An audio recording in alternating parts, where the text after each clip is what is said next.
Okay. So one more needed fact from function analysis. Yeah, actually a basic one. So if V is a vector, I mean Hilbert space,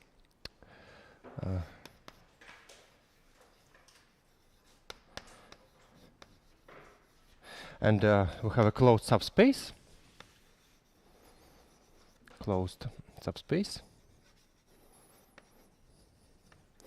Yeah, then the orthogonal space is closed and gives direct decomposition of V. Then A orthogonal, which is the set of vectors in V, such that the inner product with an arbitrary vector in A is 0 for every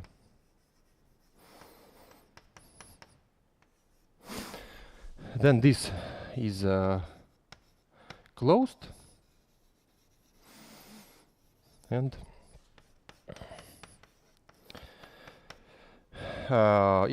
yeah, we have a direct sum decomposition. Okay.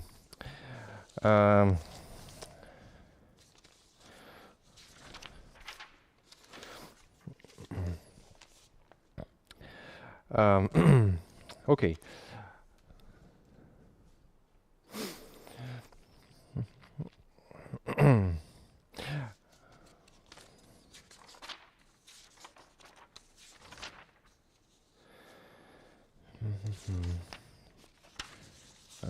And also one more thing, actually, which we basically studied, but I would like to introduce the notation that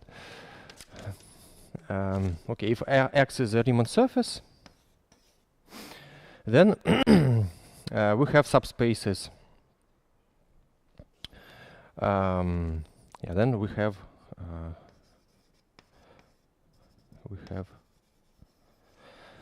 subspaces, and I don't know, U is an open set.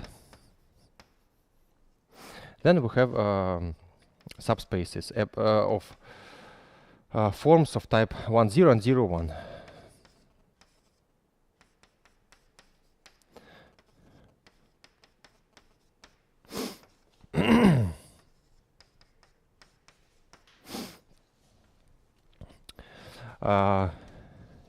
Yeah, so locally again, I recall that locally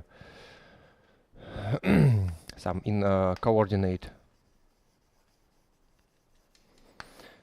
Z, we have, if you have an arbitrary yeah, in coordinate chart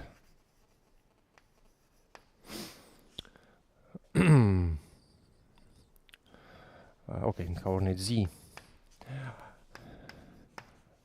if we have some arbitrary one form, then it can be decomposed as yeah, some I don't know, omega 1 dz plus omega 2 dz bar. So this belongs to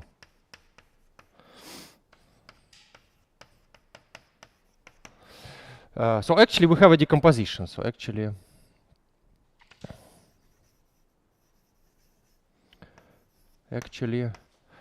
for any open U, we have the decomposition of the vector space of all forms in the direct sum of forms of type 1, 0 and 0, 1.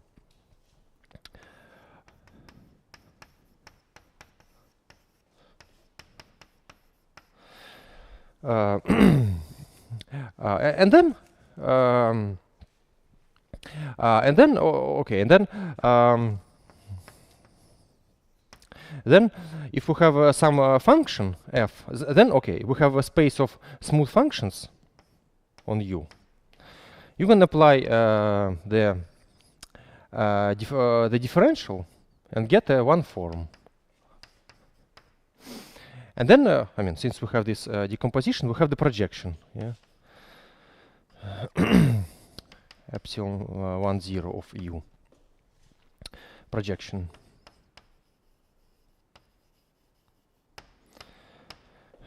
Projection. And we have also projection to yeah, again, it's the second projection. Yeah, and then this composition is traditionally denoted by D double prime, and this composition is denoted by D prime. Yeah, so again, locally, D prime F is dF dz dz, and D double prime F is equal to dF dz bar dz bar.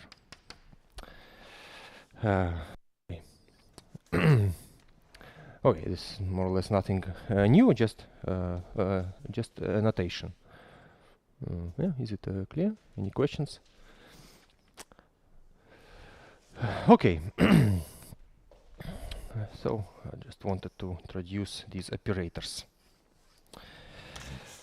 So d prime epsilon u epsilon 0 of u, and d double prime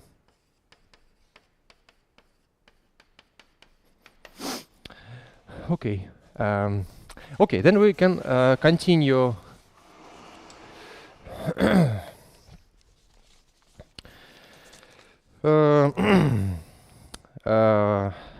with yeah, with our results from functional analysis. Sorry, probably this lecture will be the most technical, but yeah, after that we will have some, yeah, but then we will have some very good applications. So we have to introduce the notion of square integrable cochains. So what do we do? So square integrable cochains.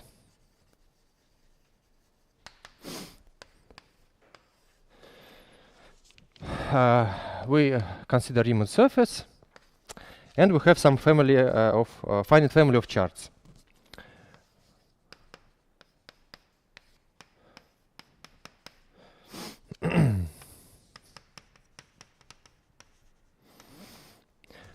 Coordinate charts.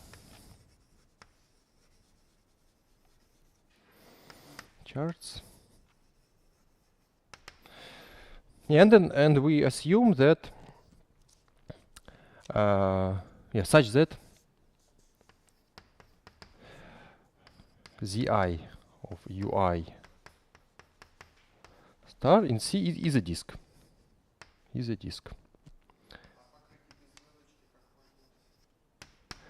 Just это просто обозначение. Я хочу обозначать координатные вот эти окрестности со звездочкой. Yes, coordinate charts not necessarily covering X. So do not necessarily cover X. Do not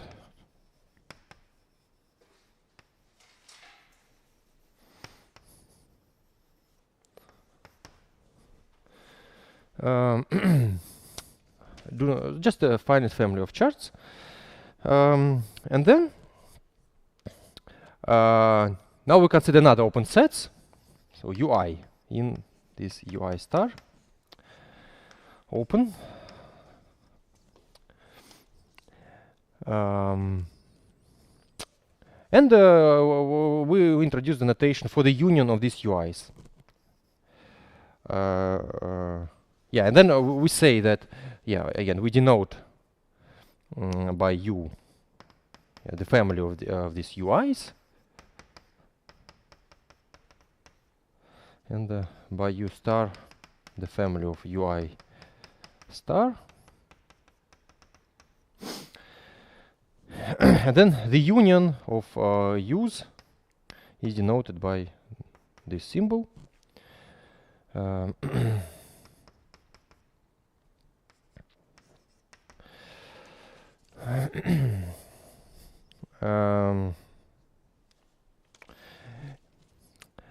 Yes. Okay. And then suppose we have some suppose suppose we have some cochain f in f is equal to f I0 IQ.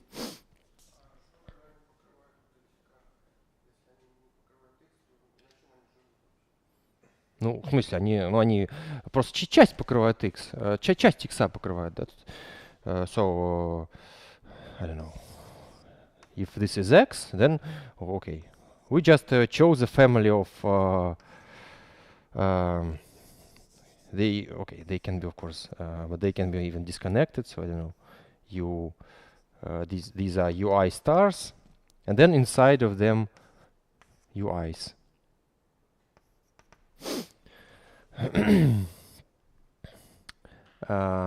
Yes.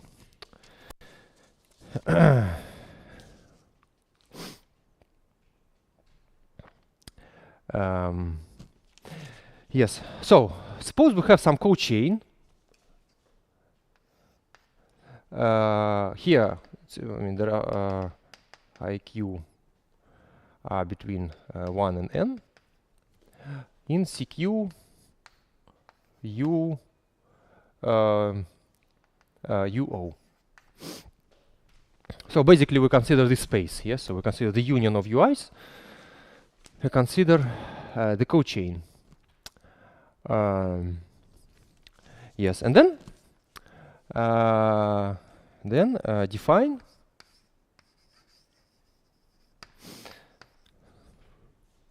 we would like to define the norm of f. So the norm of f squared L2U L2U this notation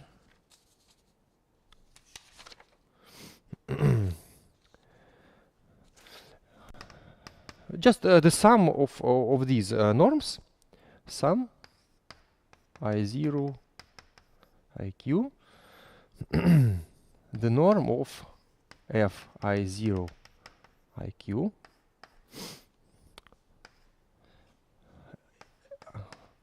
L2 UI0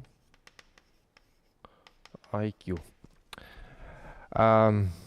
Yes, so here I have to make a comment because okay, fi0 IQ, so it's a function from UI0 UIQ to C, holomorphic function. But then if you want to compute its norm, actually we have to have a coordinate here. Yes, because I mean when we introduced this norm, I mean it was introduced with respect to some the coordinate should be fixed. So and we fix here the coordinate from UI0 star. So we consider it as a subset of UI0 star. So there is a coordinate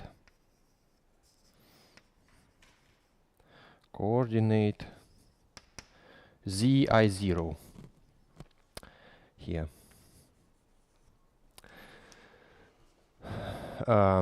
Yeah, so and formally, this is just to explain, and formally we write formally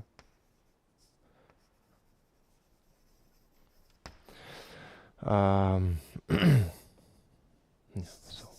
formally okay, just equation. This is what we take.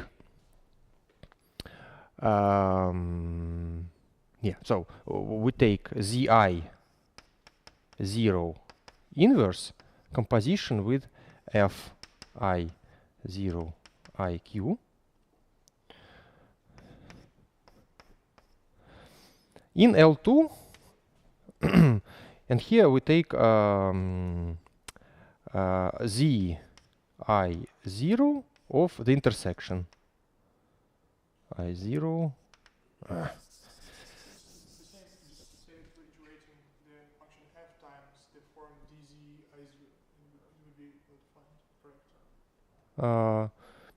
yeah, actually, yeah, one can say it like that. Yeah, so for formally we have to integrate, so we have to have a two forms. So more or less you take up to some coefficient dzi0, dzi0 bar with some coefficient, yeah, yes, 1 over, yeah, okay. So okay, let me.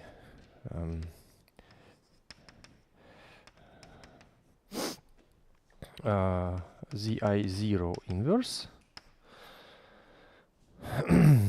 squared, yeah, and then here we take L2 z I0 of the intersection u I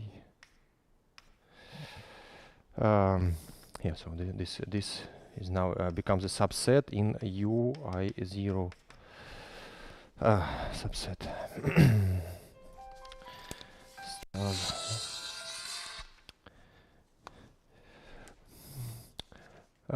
Yes. Okay. Yeah, and again, and again. So we define the subspace in the space of all cochains such that this norm is finite. So we then define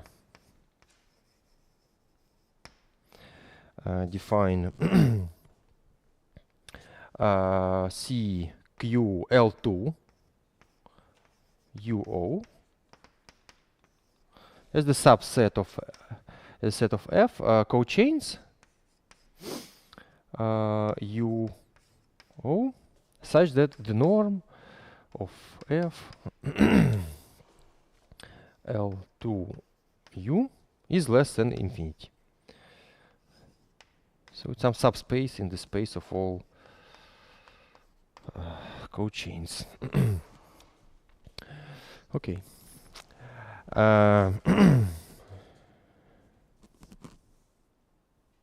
Yes. Yes.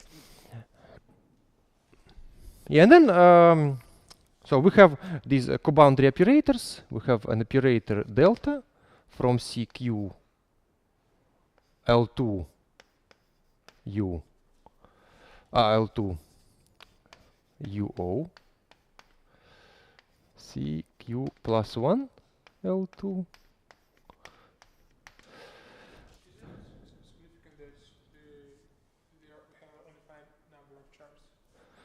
Yeah, we will have yeah, I mean, we will use that this is a Hilbert space, that this this guy is a Hilbert space. So, I mean, I don't know how to how so these are all finite. I mean, finite number of. So this is a finite sum. So if you have an infinite sum, so I don't know what to do. Yeah, this is a finite sum. Yeah. So finite sum.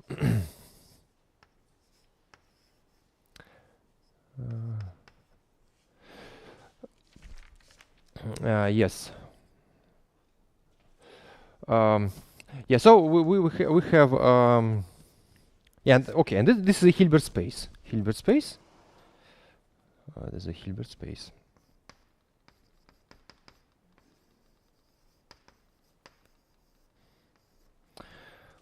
Yeah, because basically it's the product of because yeah, it's a product of Hilbert spaces of functions on these intersections. Yes, so this is a Hilbert space. Yes. Yeah, and then we have this co-boundary operator, and it's a continuous map, continuous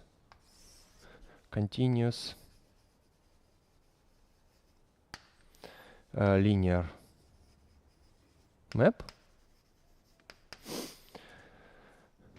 So the kernel is a closed subspace. So the kernel. Да, определение тоже. So the definition of this co-boundary operator is exactly the same. And then, yeah, I mean, it's easy to see that it's continuous. Yeah, because basically you restrict your functions to a smaller set, but this is a continuous operator. So the kernel, which we denote by which we denote by ZQL2 square. So these are square integrable cocycles. U. So the kernel is closed.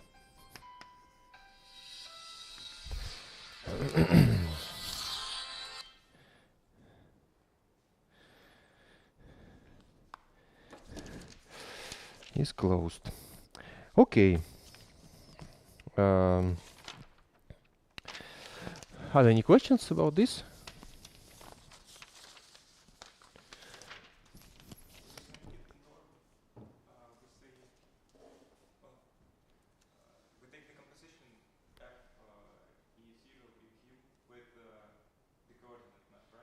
Yes, with inverse of the coordinate, yes. What if we pick another coordinate? Huh? Not E0, but some other Yeah, I mean, it's not, you can, it's just to fix some choice. I mean, you can choose the last one, for example. I think now, the same space? No, formally the space probably not. No. Why not? We have,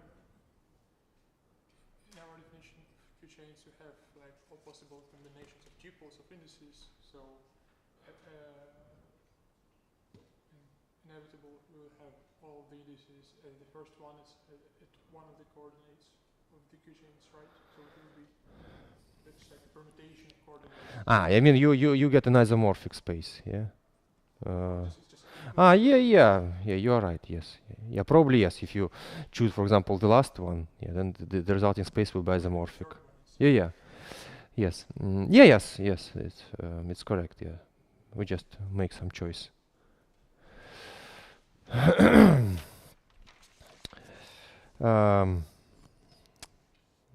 Yes, okay. Then, if we have some other sets, so if we have some subsets in UIs, again, I is equal to n, then we write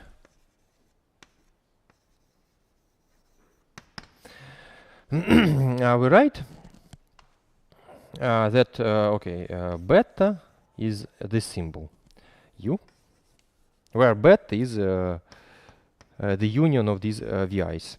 Not the union, it's the family of these VIs.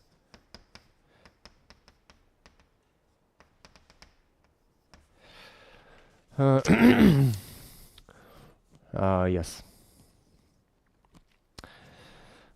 Okay.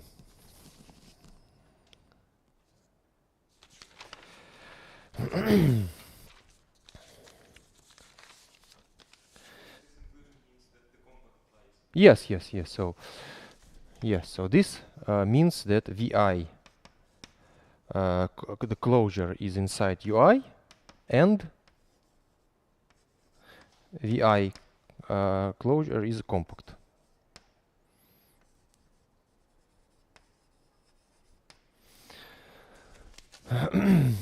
Yes.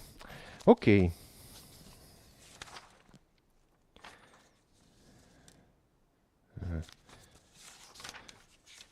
Okay, then the main theorem.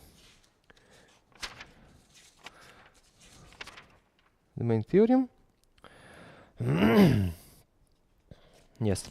The main theorem, actually, after which we will not. I think we will not use function analysis anymore. Is the following. So we have a Riemann surface, and again,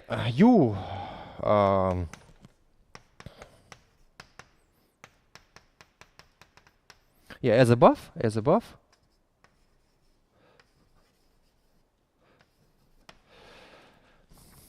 I mean, family of coordinate charts. And then we have So can I ask a question? Does it make you have to define an inner product also, yeah? And it's just yeah, some product. yeah. Yeah, so yeah, it's a good comment. So yeah, basically you just have yeah, so basically CQ L2 U O is just the product. It's the product I0 IQ C L2 U I0 U IQ O. Yeah, so yes. Well, yeah, again, so yeah, okay. Here we use coordinate ZI0. Yeah, so it's a product of Hilbert spaces. So and then we take the inner product from from the product. So we take here take the inner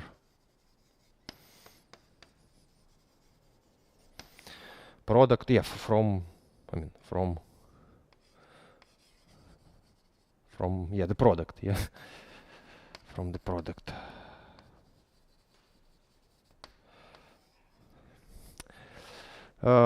Yes. Yeah, so yeah, basically we just take the product of Hilbert spaces. Okay. Yes. Yeah, and then suppose we have some family of open subsets.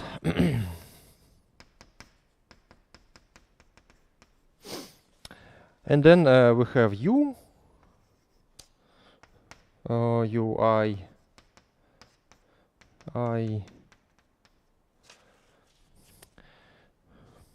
yeah, and U star. And then suppose we have these conditions. Then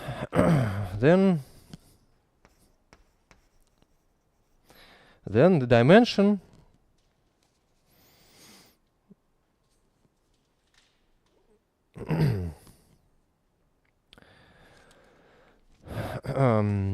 then the dimension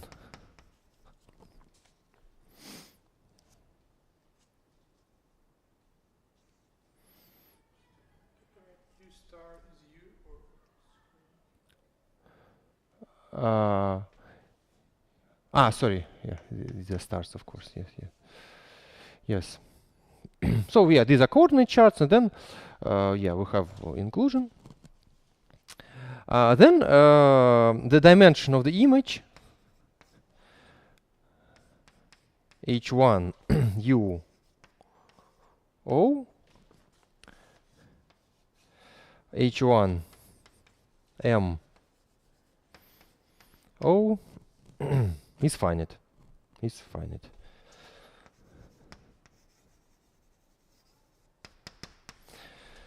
Yeah, okay, less than infinity.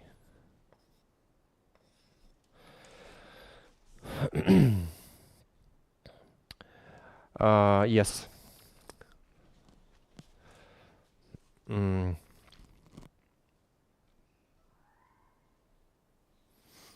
Yeah, so basically, I mean, just, yeah, so we have, of course, if we have, just to comment about this map, so if we have some cochain, F, cocycle, F, F, Z1 of U, O, so it's Fij. Yeah, then you can just restrict. So this Fij is some holomorphic function on U I intersected Uj Then okay, of course you can just restrict Fij to the intersection of Wi, Wj, because Wi is a subset of Ui. Yeah, and then you get a co-cycle in with respect to the covering M. Yeah. So this gives a map between cohomology groups. Yeah. So then this dimension is finite. Okay. Okay. So this is the main thing. So we have two lemmas. The first lemma is the following. Lemma. А? No, it's будем доказывать. А? Нет, почему? Это основная теорема. So proof. So we will now prove it. So proof.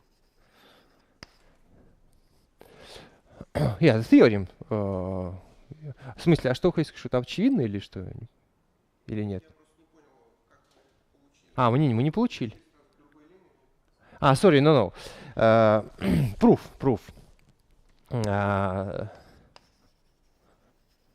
So here we will need two lemmas.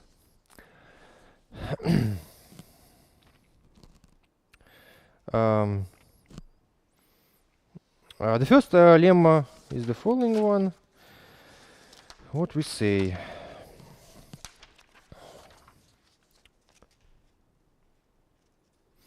Yeah. Sorry.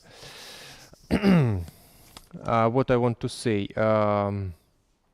Yeah, I want to before the lemma I want to make an auxiliary construction. So let us construct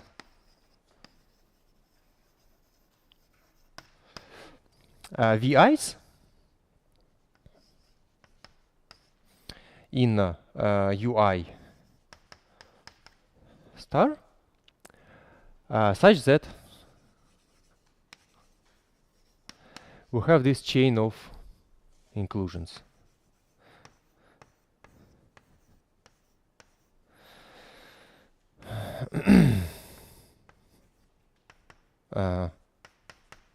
Yeah, well, by beta we denote the family of these VIs.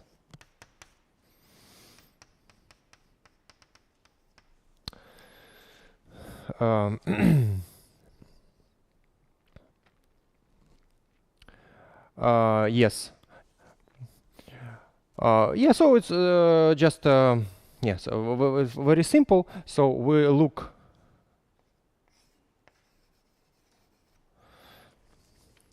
at UI star in coordinate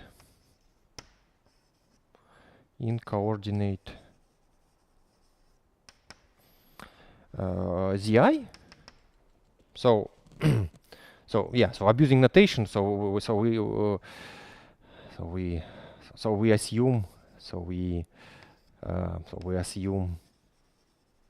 that UI star is a subset of C. Yeah, using this coordinate. Yeah, and then we just say that then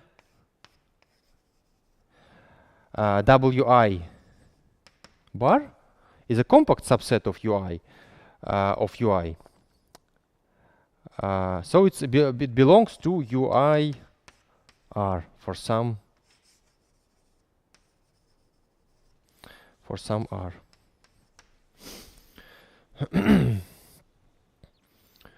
Yeah, remember this notation. So this means this set is the set of points Z in UI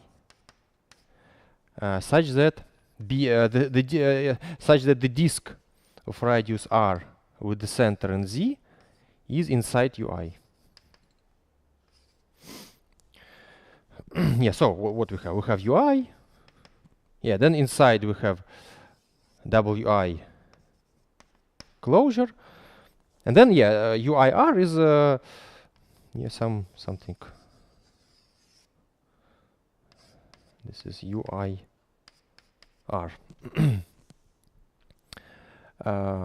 There's some subset of UI that is close to the boundary of UI. Yeah, more or less. Okay, since this is a compact subset, then for some R, small r, this guy contains vi bar. Yeah, and then we can just take and then just take vi, this ui r in UI.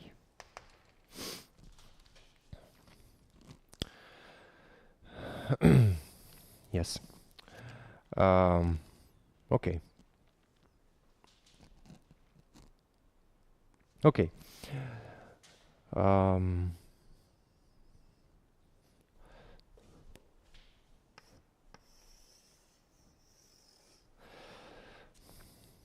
So we have such a family of such a sequence of families of open sets. Yes, with these properties. Are there any questions about this? Okay.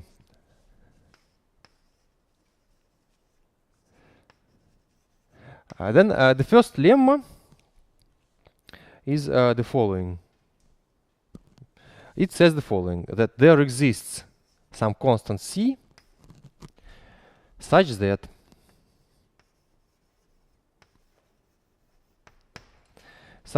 for any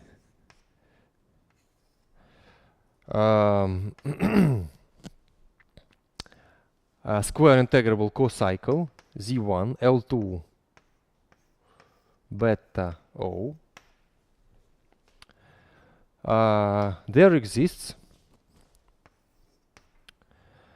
zeta in z1 L2 U O and eta in C0 L2 MO with the property that zeta is equal to psi plus delta eta on M, and we have the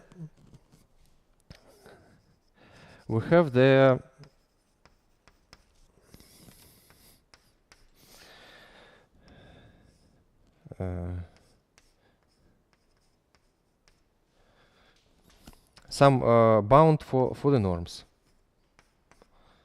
L2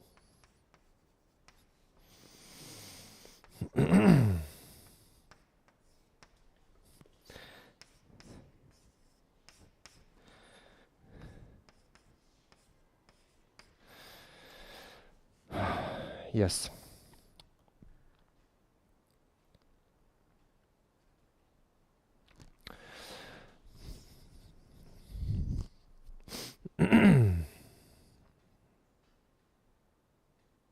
Yes. So you see that we have three families of open sets. You take a cocycle here. Yeah, you take cocycle here, and then the lemma says that there exists a cocycle here. Yeah, such that after restriction to this, the smallest one, they will be cohomologies. Yes. Yeah, they are different by a coboundary. And you have the control on the norms. Yes. Yeah, so for any cocycle here, you can find the cocycle here, such that after the restriction to here, they are cohomologies, and there is a control on the norm. Yes. Okay. The proof is the following.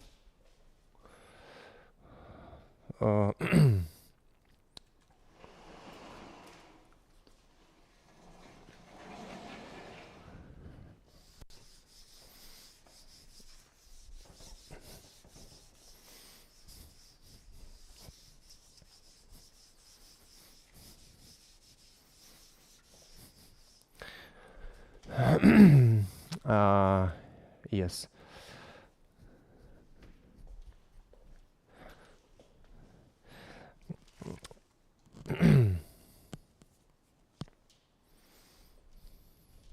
Let us first prove the existence of these z and xi. Let us prove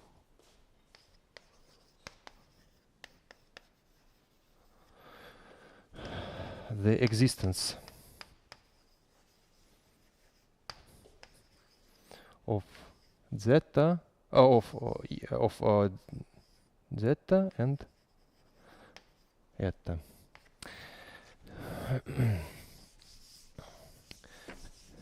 I think this is actually the same, more or less. Probably you will see that the proof is very similar to what we did before. So, so we have xi.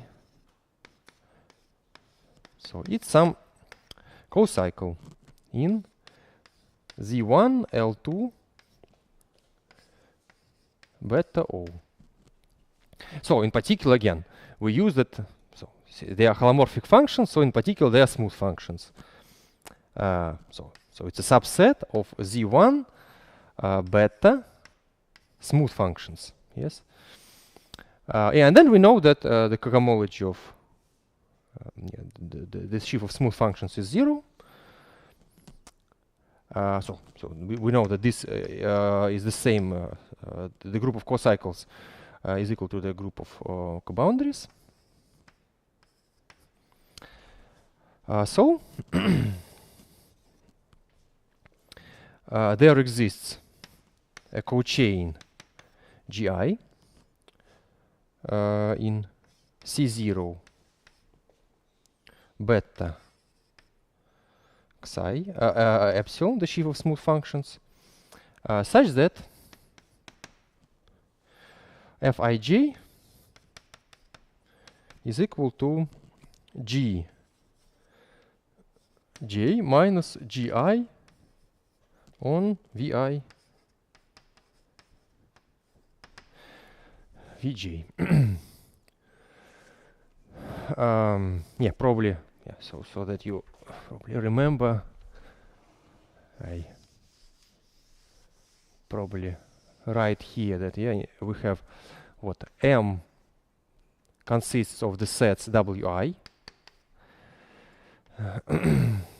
beta consists of the sets Vi, U consists of the set Ui, and then Ui star, U star consists of the set Ui star. Okay, so so here we just used that the cohomology of the sheaf of smooth functions is 0. Yes. Yeah. Then this is a holomorphic function. So you apply d double prime to this equation. Yes. And get that d double prime g j is equal to d double prime gi on the intersection.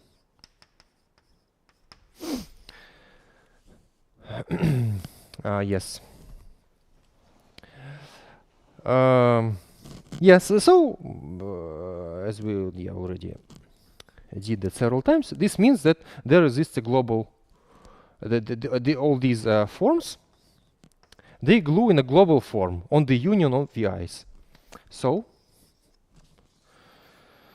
there exists a form omega epsilon 0 1 on the union of VIs.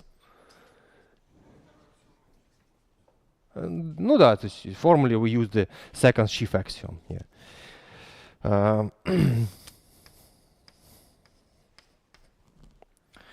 such that omega restricted to vi is equal to d double prime gi.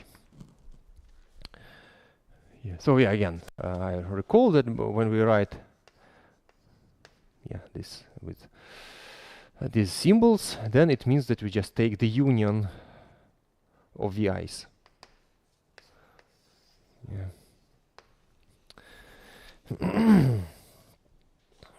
Yes. Yeah. Okay. Okay, then yeah, and then we cover.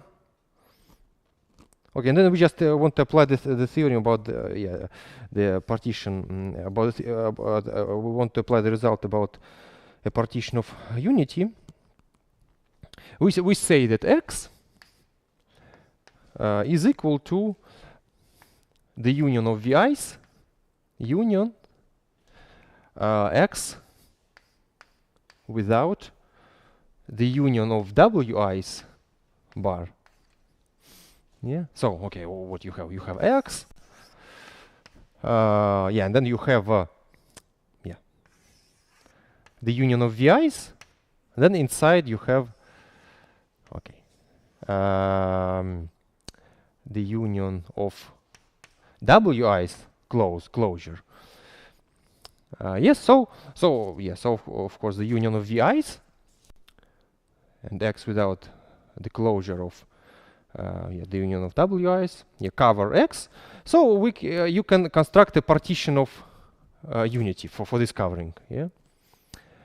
So let psi tilde be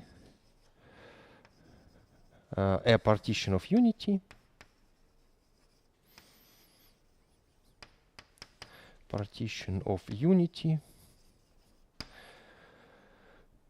for the subordinate to this covering. Subordinate to let us denote it by star, to this covering. Yeah, and this is what it means. It means that yeah, and then actually we need just the first function. Then okay, since it's a partition of unity, support of psi is inside the union of b. Yeah, the support of psi is in this set. Support of this is in this set. Yes, and then you see that the support of psi tilde should be in this set. But then the sum of them is 0, is 1. So actually this means that psi restricted to this m is equal to 1. Yes. So we made the standard thing. So we maybe I draw some, I don't know, one-dimensional picture. So here we have beta, and then inside we have and then we just constructed a function that is in 1 on m bar and is 0 outside beta. Yeah, psi. Ну, просто, формально говоря, мы применили как бы теорему о разбиении единицы, да, то есть, формально результат применения это есть у нас покрытие из двух множеств, это две функции, нам нужна только первая. Вот. So we don't need psi tilde, we need just psi. And why do we need this function? Because our form omega is defined here. So omega defined here. Yeah, so here. So, but if you multiply it by the function that has the support inside this open set, then you get a global form on X. So, so psi times omega is a global 0, 1 form on X.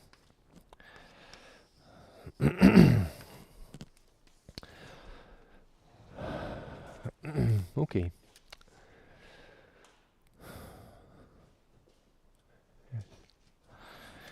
Okay. Okay, then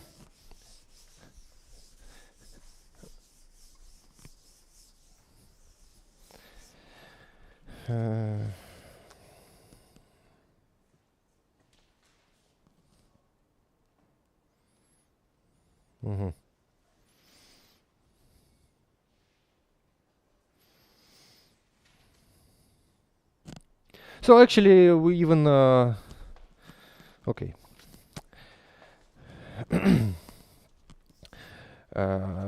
Then on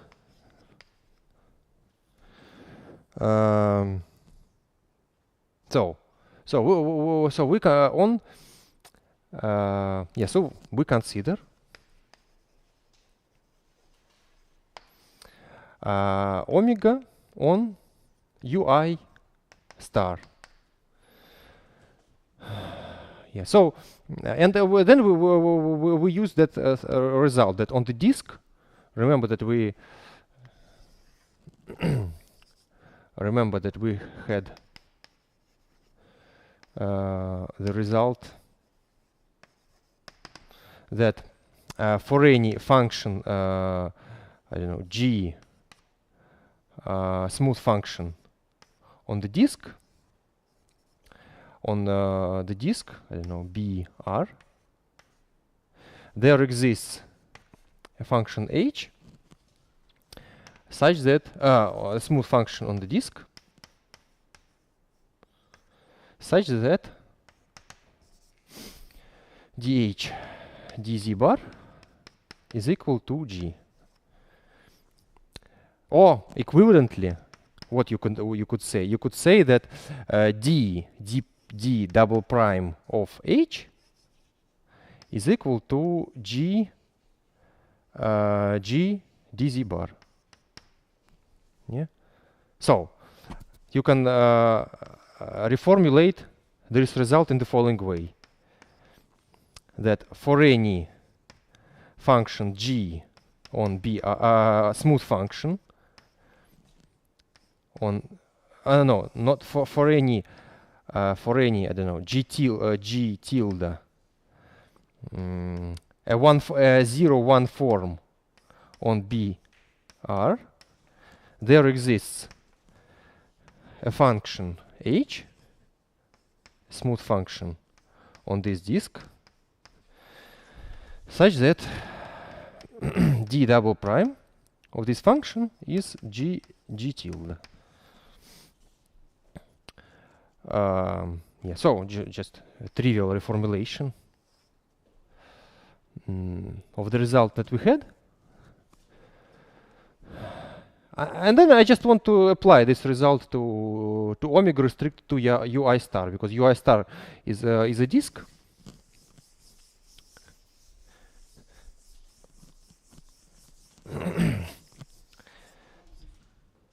Sorry? Ну, он не диск, ну, просто его образ, как бы, относительно координаты zi, да. So we know that zi of ui star in C is a disk. Yeah? Да. I said that, yeah, so we chose. I said that, yeah, ui is as above, and then, yeah, we discussed that, yeah, this ui star is a disk here. Yeah, so we can apply this result. There exists a smooth function hi, a smooth function on UI star such that d double prime hi is equal to sorry, why I said omega. We want consider psi omega, of course, yeah, because omega is defined on B, but we extended it using psi, yeah, so psi omega, yeah, so d here is equal to psi omega on UI star.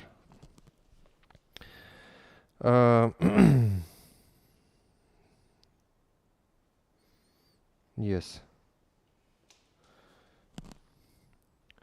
Yeah, then again on the intersection, then on UI star intersected uj star, we have, yeah, I mean, they are the same, yes, so d double prime hi is equal to d double prime hj.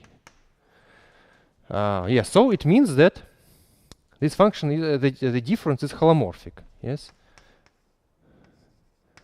Hi hj hj minus hi is a holomorphic function on ui star union uj star. Yes, so let us denote it by fij.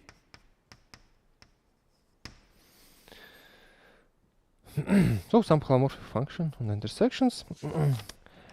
Yes, and then we then we define zeta.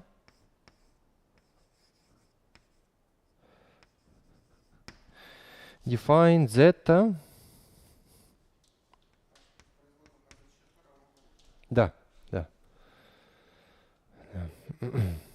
So then we define zeta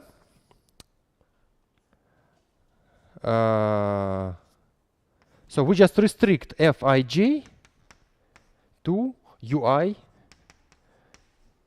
restricted to uj. Yeah, yeah, we know that ui is inside ui star, so we just restrict and get some some co-cycle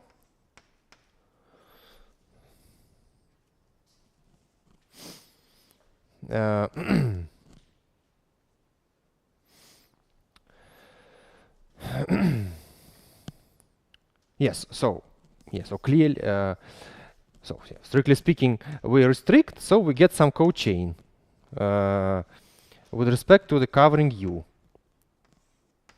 Yes, but of course fij is given by the differences of functions. So I mean, clearly fij is a co-cycle of the covering U star. Oh yeah, HIs are smooth functions. So okay, for formally, no, they're holomorphic. So yes, it's even it's,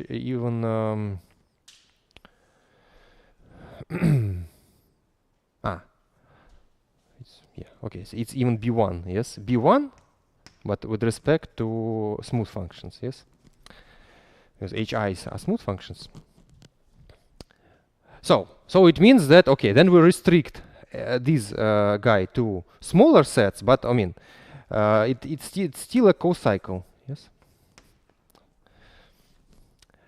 Co-cycle. But also, you know that UI, you know that it's actually square integrable because you. Ну как, okay. So you see that it's in B1. So in particular, in Z1. Yes, Z1 is an algebraic condition that delta is equal to 0. Yes. So and then you restrict it to some smaller set, and of course, I mean, still delta is equal to 0. Yeah.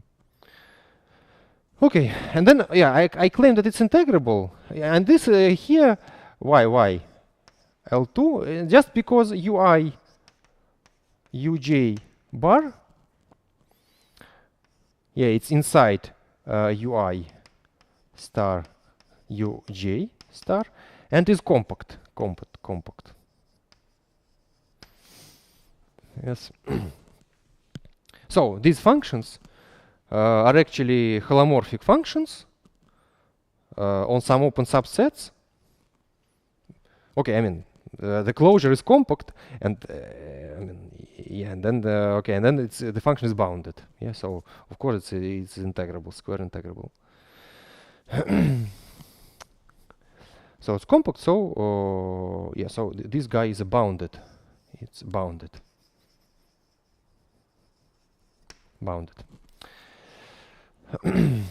So it's yeah, square integrable. Okay. Yeah. So and then probably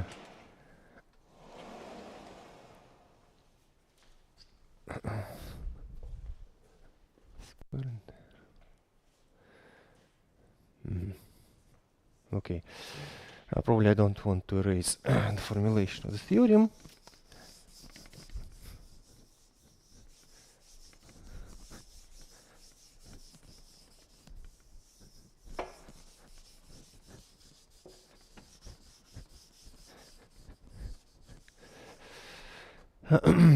Okay, and then what we write? Then we write that on Wi we have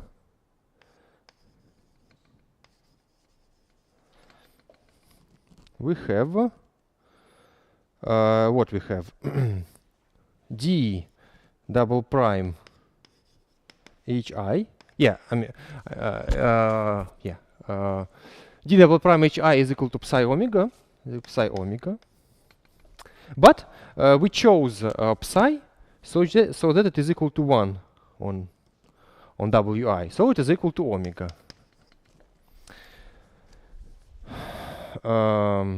But also what we had? We had this function functions g, yes, and actually we chose these functions g.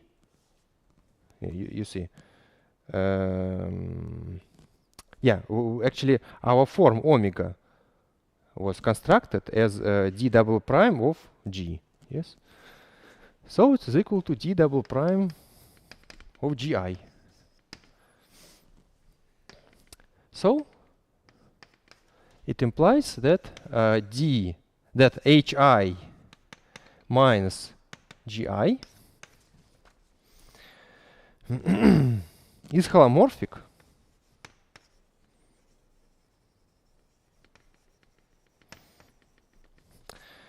on Wi.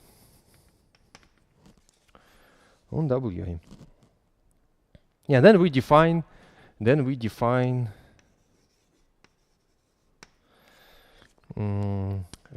eta as this function. Yeah, so we say that this is hi restricted to Wi minus gi restricted to Wi. So it's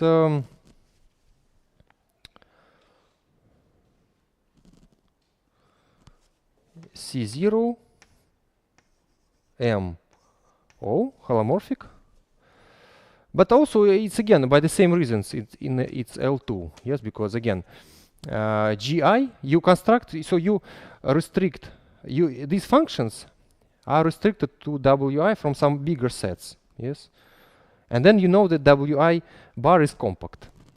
So actually these functions are bounded. So again, so this function is bounded. So, да. Ну, по условию. У вас вот условие, вот видите, в теореме. M, когда мы такие символы, означает, что да, замыкание компактное вложено. Okay, and then, what we get? We get that f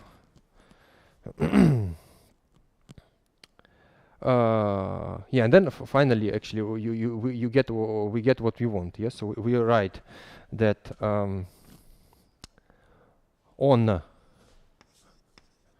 Wi on the restriction W on Wi intersect with Wj, what you have, you compute Fij minus Fij. Yes. How we constructed Fij? Where was it? Fij?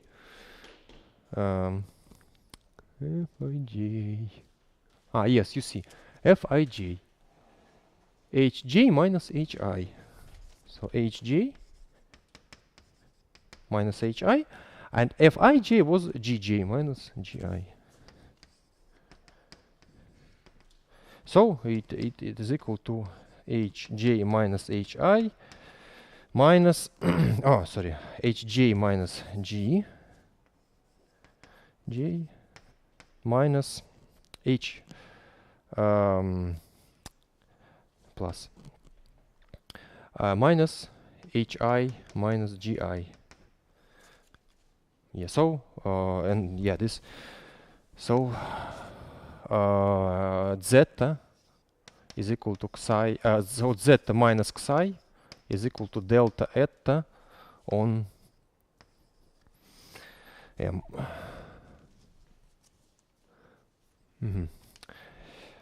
Yes.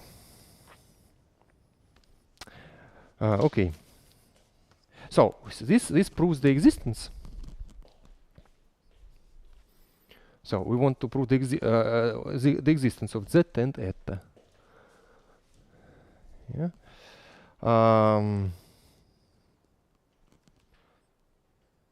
Where was I erased I wanted to but no, I erased this lemma. Yes, sorry, yeah, I made a mistake. I wanted to keep the lemma. Yeah, the existence. Yeah, so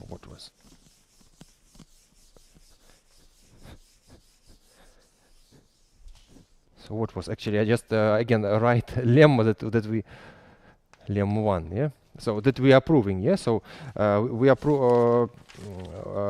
proving that there exists a constant c such that for any psi in Z1 L2, but there exists zeta in Z1 L2 U O and eta C0 L2 M O such that zeta is equal to psi plus delta eta on M, and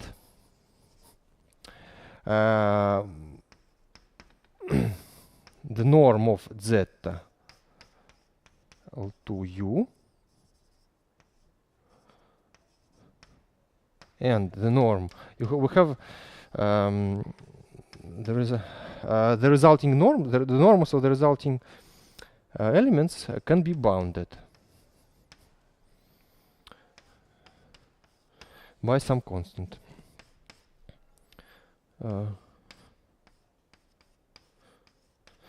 Yes, so we proved the existence. Yes, so this is proved. Any questions about this part, about the existence part? Yeah. Okay, and then actually this one is easy. Becomes easy. So let us prove.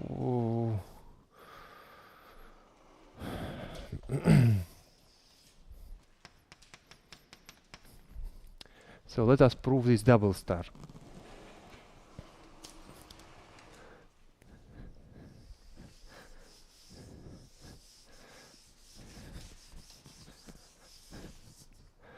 So let us prove double star. This is actually much easier.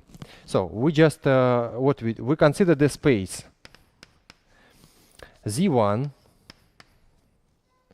L2 UO product Z1 L2 beta O and C0 L2 MO.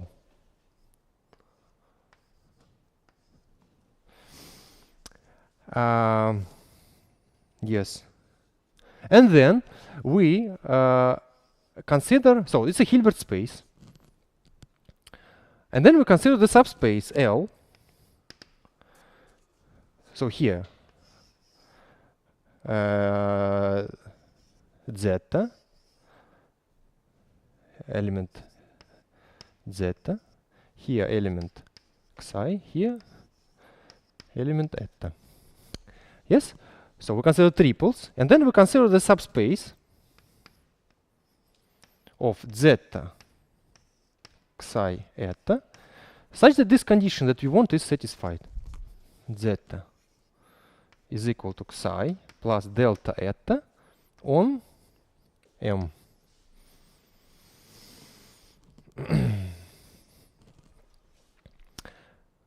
So it's a subspace in H, closed subspace, closed subspace, closed subspace in H. Yes, and then we have the projection. We have the projection. This is projection to what? To the middle term, to Z1 L2 beta O. And its projection, it's surjective. It's so this projection. So it's linear, continuous,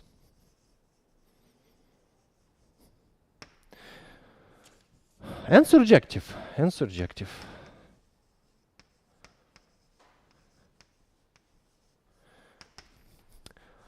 It's surjective, but what we proved, yes. So we actually proved that for any element here, there exists z and eta such that this equation is satisfied. So we proved the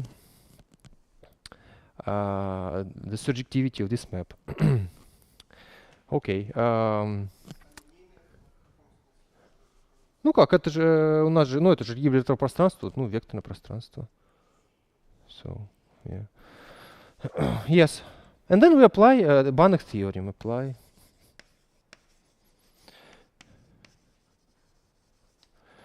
Banach theorem.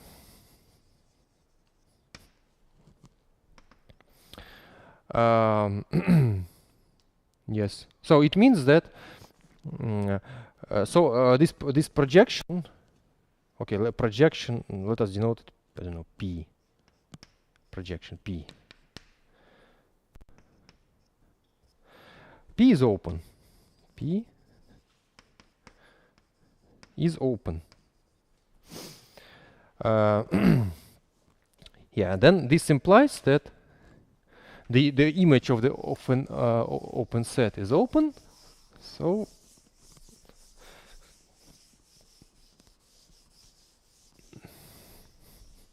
and this implies that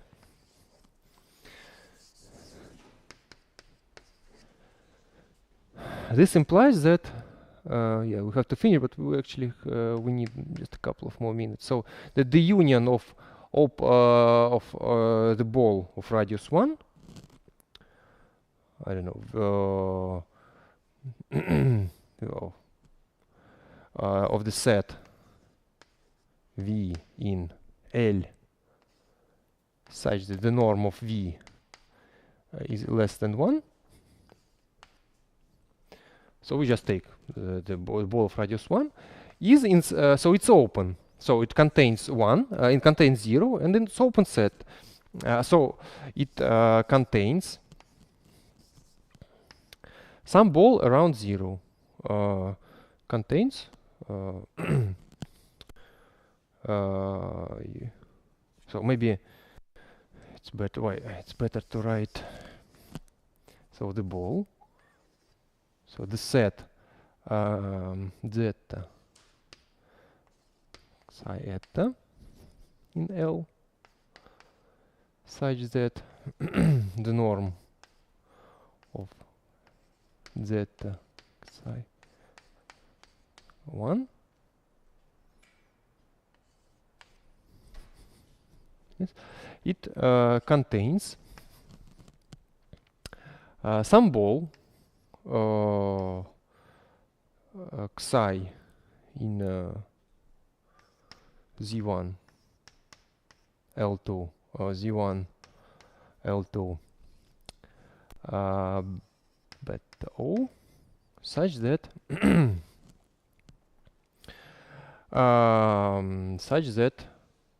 yeah, the norm of psi is less than D. D? Yeah, for some D.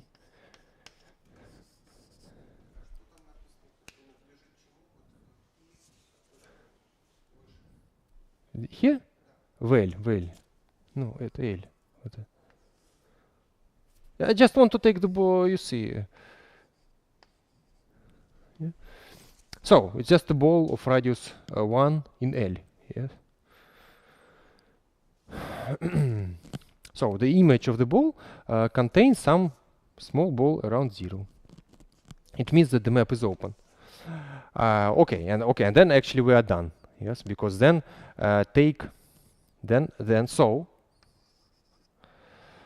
for any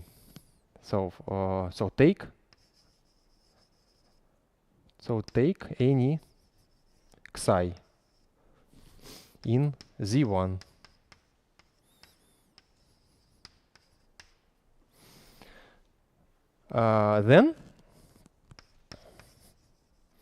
then okay, you can divide psi by the norm of psi and by 2D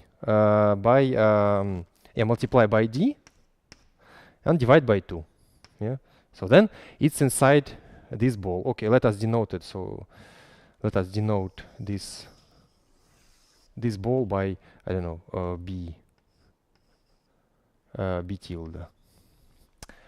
Then this vector is inside B tilde. So there exists zeta psi eta. So there exists zeta eta such that P such that the norm of this vector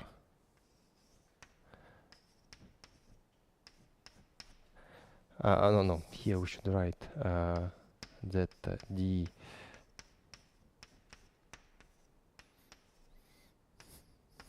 such that the norm is 1 and yeah, sorry. So it means I just rewrite what I wrote. So there exists z in Z1 L2 U O eta in C0 L2 O such that zeta is equal to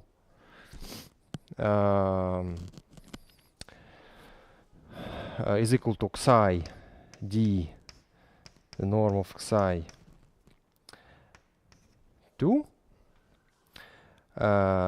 plus delta eta on M. On M, and the norm of this guy of zeta psi D, the norm of psi times 2 eta is less than 1. Okay, I just write the condition, yes, that this vector is in this ball. It's yeah, it's in this ball. So it is the image of some vector. Okay, and then since the the length of this vector is less than 1, then the length of zeta is less than 1, and the norm of eta is also less than 1. Yeah, and then you have and then you just multiply it both sides by the norm of psi times 2 over d. So then you have that. What you get? You get that the norm the norm um,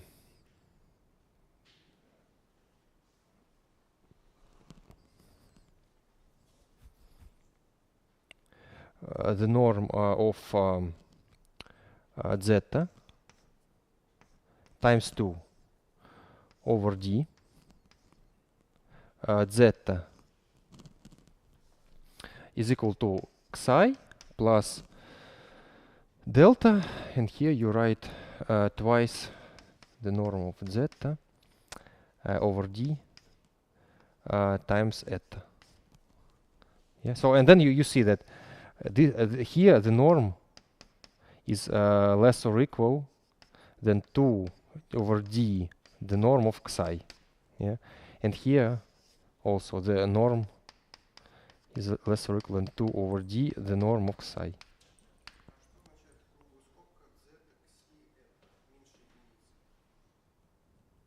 Sorry, norm.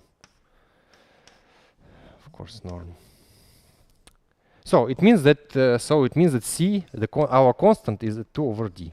Yeah. Yeah. Ну у нас как же, у нас же, ну у нас вот это, we constructed a space H as a product of spaces. So the norm is the square by Pythagoras theorem. So the norm is the square root of the sum of the squares of the norms. Yes. And then we have a subspace. So yeah. So you see, yeah. So for any xi, we construct an element in this ball, and then we know that it's the image of some element with the norm less than 1, and it in particular means that the norm of each vector is less than 1. Yes. So the norm of z is less than 1, as norm of eta is less than 1, and this equation is satisfied. Yes. Just because I want to apply this fact, and then from the vector xi, I want to construct a vector from this ball. Okay, I mean this is very elementary thing actually. Here, right? Yeah, very elementary thing. So, yeah. So, and then yeah, you see that for any xi, then you can construct a solution of this equation, and the norms are bound in this way. So actually, our constant is 2 over d. Okay, so we should. Yeah, so we prove the first lemma, and next time we will finish the proof of that theorem. During the seminar or on next lecture? Next lecture.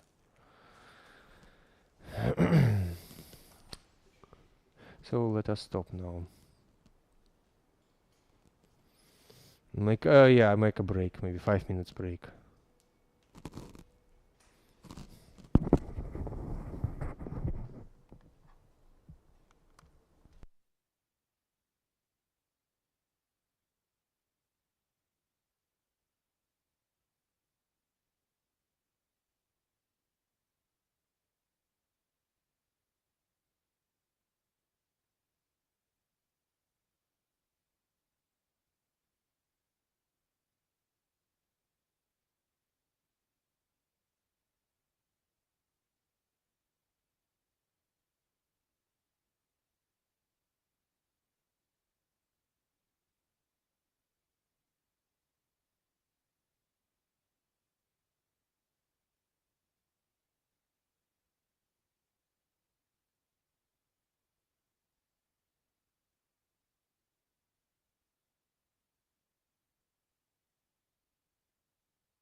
Yeah, I mean, we'll continue probably the proof of this theorem during the next lecture, but now I want to, before we discuss some exercises, I would like to make some comments about the homework.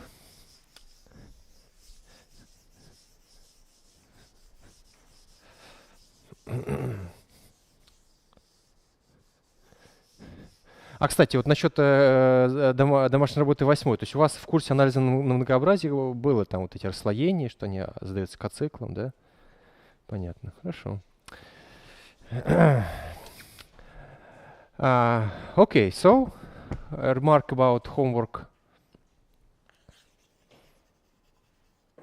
Comments about homework 9. So it was to construct f is in L2 D O with the supremum norm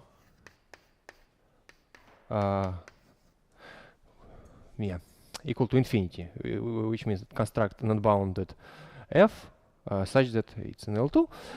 Yeah, there were various solutions. So various. Yeah, actually, I liked to check this problem because there were actually many different solutions. So various solutions. Yeah, for example, one can take, of course, one of the simplest unbounded functions, f of z is equal to 1 over z. But if you, of course, try to integrate around 0, it's infinity. So the idea is to make a smaller region. Yes. So of course, if you integrate here, then it's infinity. But then you can try to make some, I don't know, something, for example, and just make the region smaller when you approach 0. Yes. So for example, you can say that D is equal to. Is it actually not? I mean, it would be like integration of dx dy over 1 over z. Yes. And after changing the coordinates, it would be like. 1 over z squared. You remember we square. When you compute the norm, we integrate f of z squared. Yes. So it's not integrable. Yes. Yes, so when you integrate, of course, 1 over dx dy. And then, you can go to polar coordinates. Yes. R squared, r dr d phi. Yes. So if you, okay. But then you can choose some region, for example, z, r, and then you can write, for example, phi. You can write that r is greater than 0, less than 1, and also phi is greater than 0 and less than r, for example, like this, and then it works. Yeah. So when r becomes smaller, then phi also is smaller and smaller, so you have something like that, and then you this gives an example, or one can do so. I mean, and then there was some mistakes because of course people remembered that if you try to choose a smaller power here, then it becomes integrable. Yeah. But then several people forgot that the function, the resulting function, is not holomorphic on the function disk. Yes. So okay, then for example, the correct solution, you can choose 1 over square root of z, f of z. But then d should be. For example, okay, I mean, probably the minimal solution is that you choose a disk and then throw away this. Yeah. this half line. Yes. So this is D. D. What is that? Is B1 without the set of points. I don't know, lambda 0, where lambda is less or equal to 0. Yes, for example, this works. Okay.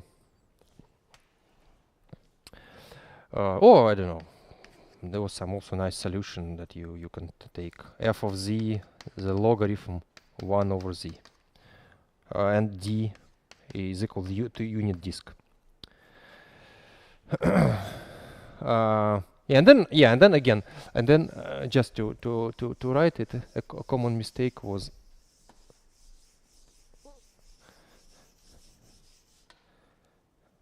that some people forgot.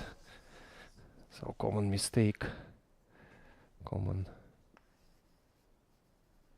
mistake. Yeah, for example, that 1 over z over square root of z is not holomorphic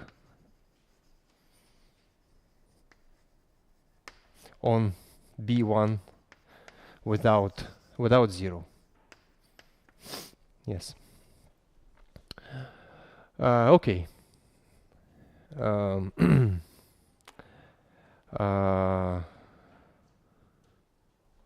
Are there any questions about this problem?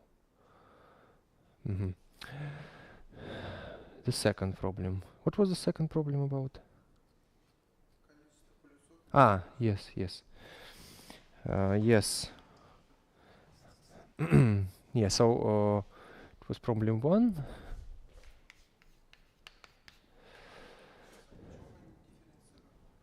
Is not holomorphic. Yes. Is not holomorphic.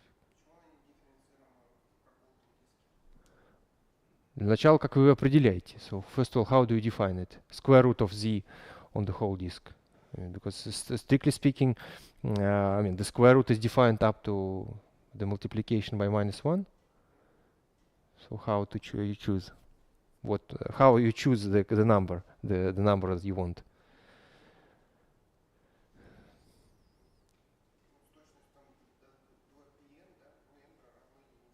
Ну, пополам скорее.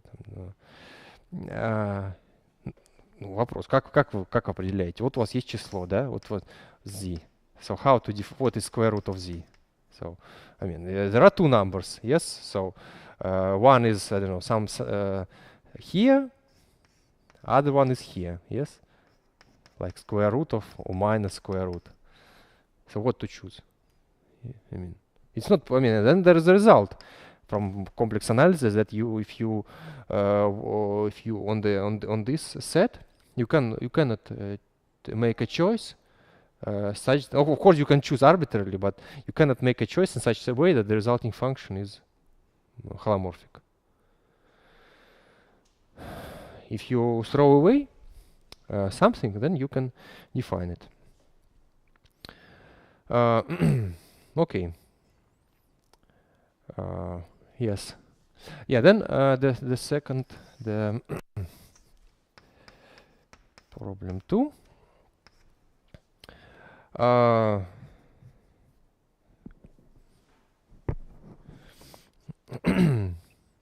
So what was the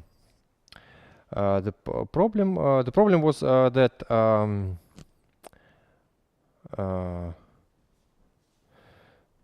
yes. So strictly speaking, how I said it, that we have some points P1, Pn in C, and we have some holomorphic form. No, not CP1. Holomorphic form on CP1 without these points. And then we said that they are not essential singularities, not essential. singularities.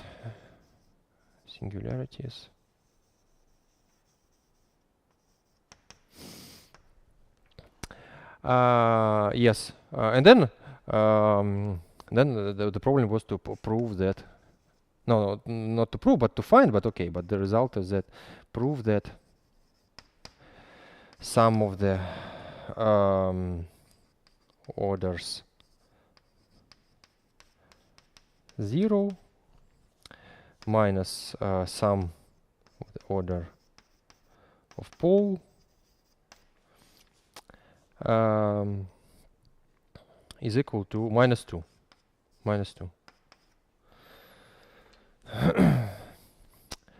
Yes. So, and then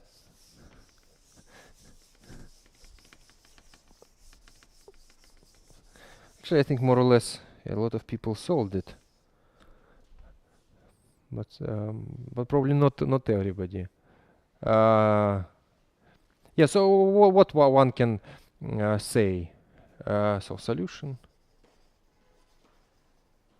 So okay, we can just for convenience we can assume that PIs are not infinity. Yeah, so assume. Okay, can assume that PI is not equal to infinity. Ну, иначе мы можем сделать преобразование CP1, ну, дробнолинейное, чтобы они как бы стали отличны от от бесконечности. В смысле? Ну, у нас нет, я имею в виду, что бесконечность у нас одна есть зафиксирована, CP1, есть одна бесконечность. Actually, you can assume that it's infinity, but I mean, I just want to make one argument, not two very similar arguments. So, okay, we can assume it's not infinity, and then you write. We can write that then on then C inside CP1. Then we have that omega is equal to f of z dz.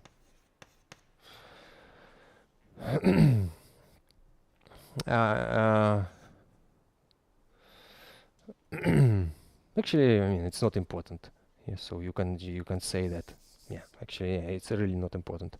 So you say that on C in CP1 we have omega is equal to f of z dz, and where this is a yeah okay meromorphic function.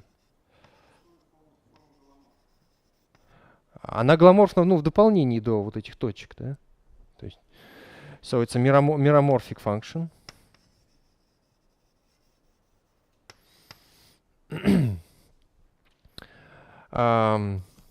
Yes. Yeah, and then you can say that.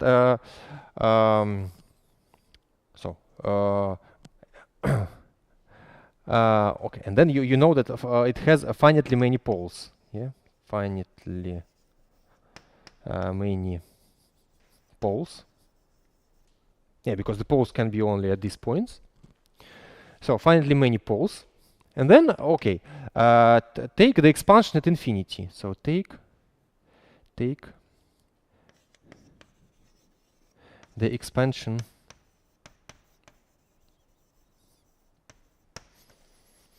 of f of z around infinity. Yeah, because this function, so okay, it has probably poles at some number of points, but outside some disk. It doesn't have any singularity, so you can take this expansion around infinity. So f of z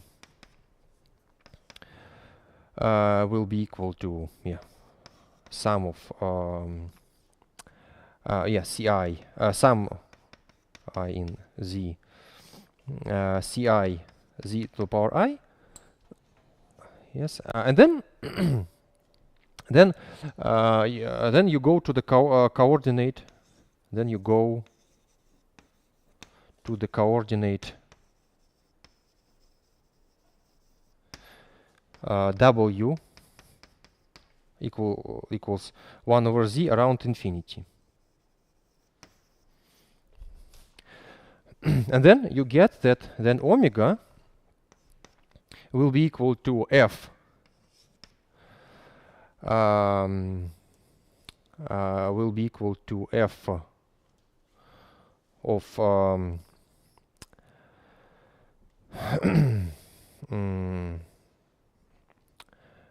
omega is equal to f of 1 over w d 1 over w. Yeah, so it's equal to f of 1 over w minus dw over w squared. Yes. Yeah, and then what I want to say here, I want to say that then you know that I said that it doesn't have essential singularity, so so no essential singularity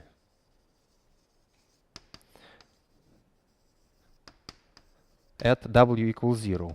Yeah, so at infinity we don't have essential singularity, so it means that so it means that actually the positive part is finite. So that actually f of z is equal to some I less or equal to some number. I don't know, m ci z to the power I. Yes. But then it means that yeah, so it means that actually f of z is a meromorphic function on CP1. So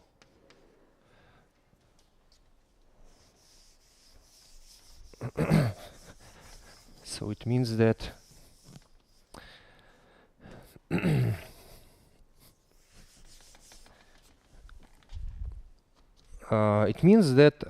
f is actually meromorphic function on CP1. Yeah, because yeah, it shows that at infinity it also has a pole or removable singularity. So f of z is equal to the difference of two polynomials. А? Что с выкладкой? Ну как мероморфная это функция, которая определена на там дополнении к набору точек, дискретному набору точек. Да. Нет. Ну как, мероморфная функция же, ну, строго говоря, не функция на всем множестве. Это функция, она тоже направлена как-то на множестве с выкинутым набором точек. So f of z is equal to p of z over q of z, and then okay, you just you can just compute. Yeah. So so it is equal to I don't know, some constant not equal to 0, and then z power p some polynomial, and over z to the power q. Yeah, and then you have that this guy have the sum of order 0 minus the sum of order pole. If that on C, if you now consider the restriction to C, then the sum of the orders of zeros minus the sum of the orders of poles is equal to what? So it has p zeros and q poles, so it's equal to p minus q. Yeah, but then at infinity, but then around infinity,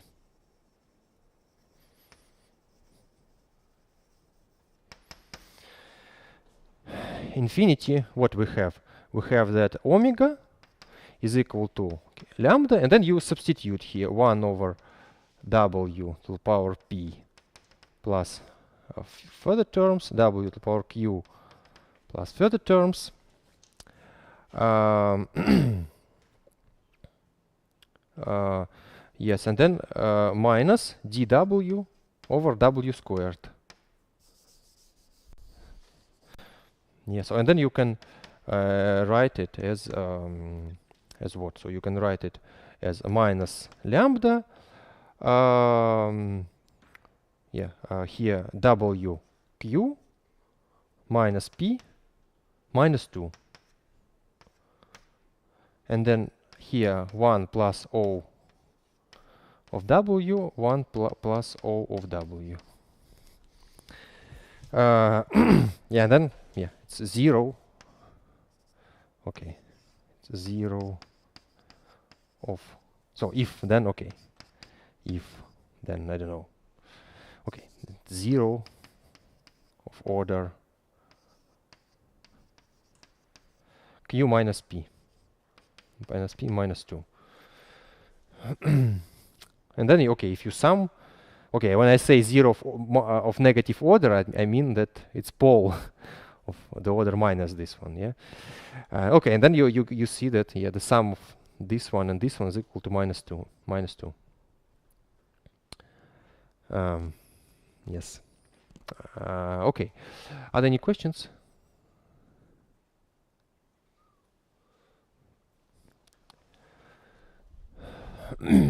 Yeah. So we on C we just express it as f z of z dz. And then yeah, then since it doesn't have essential singularity at infinity, we conclude that f of z is a meromorphic function. And then okay, since if it is meromorphic on CP1, then it's a ratio of two polynomials. And then you can just explicitly then compute. Yeah, on C, what is this sum of the orders of zeros and poles, and then you just look what happens at infinity. Yes. Yes. So yeah, when we computed the sum of the orders of zeros and poles of a meromorphic function, then we didn't have this minus 2, yes, appearing from d1 over w. Yeah. So we didn't have minus 2 here, and then the sum was 0. But here you see this w squared appears, and then yeah, the result is minus 2. So any questions?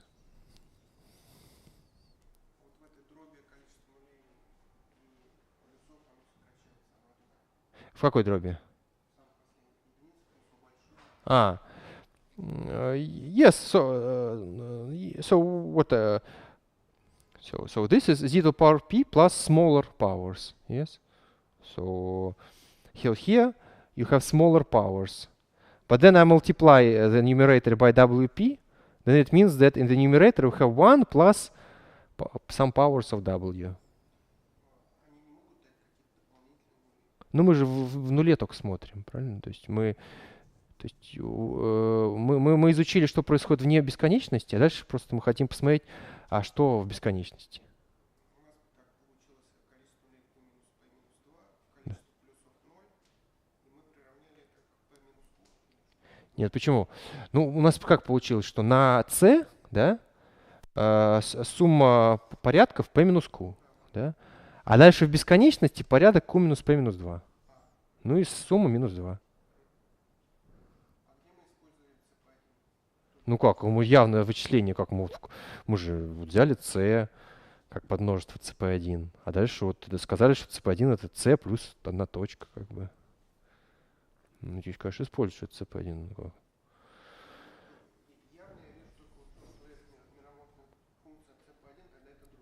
да. Ну а как мы перешли к вычислению на бесконечности? У нас было вычисление на c, а потом мы посмотрели, что происходит на бесконечности. То есть, мы использовали, что cp1 это c плюс одна точка, как бы, да?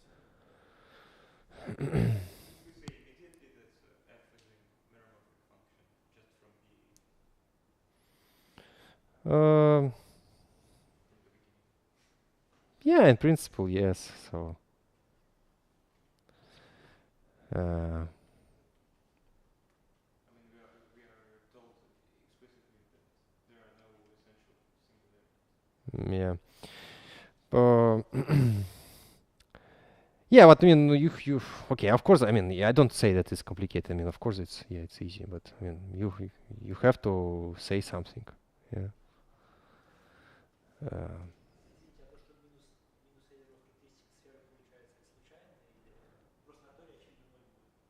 Да-да. Нет, конечно, это не случайно, так. Ну, конечно, да. Ну, то есть, ну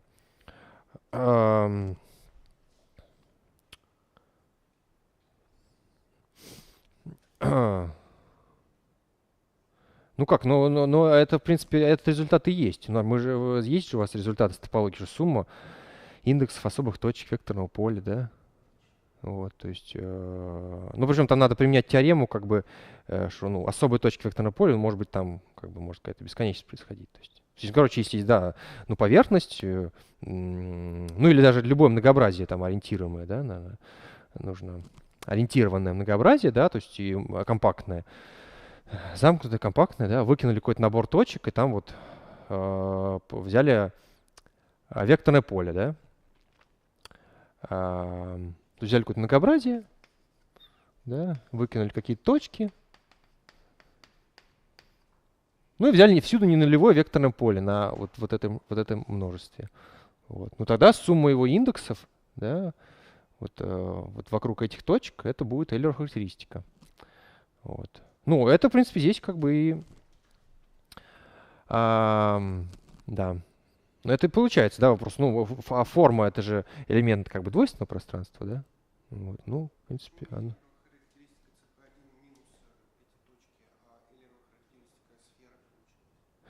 Ну, потому что надо же, ну, потому что, ну, потому что надо же, ну, а как, ну, смотря сумму каких индексов вы считаете. Но если вы будете считать сумму индексов, ну, с выкинутыми полюсами. Так я говорю, вот эта теорема, она верна, ну, как бы, когда рассматривается... Ну, подождите, но если вы не считаете индексы в каких-то точках, вот вы выкинули точку, в ней надо тоже индекс посчитать же. Ну, то есть, как бы...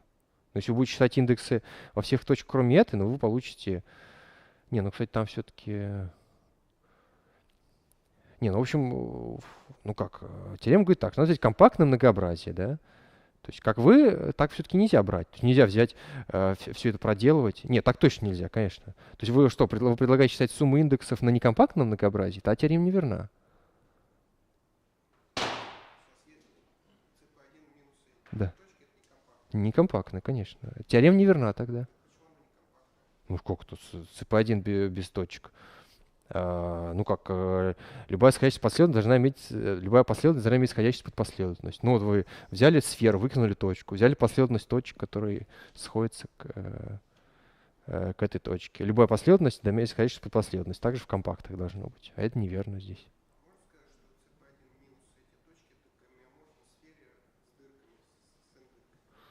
Ну, в принципе, там, ну да, гомеоморфно, да.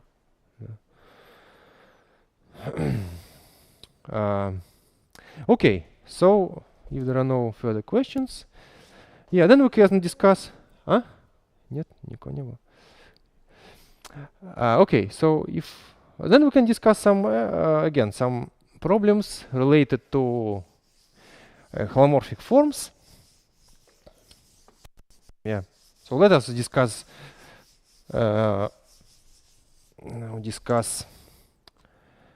the following exercise. So suppose X is a compact Riemann surface. Compact Riemann surface, and you consider some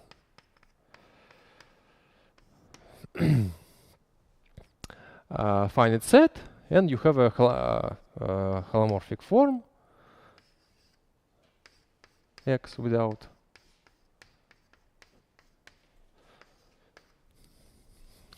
Then the sum of the residues is 0. Yeah, then prove that. Huh?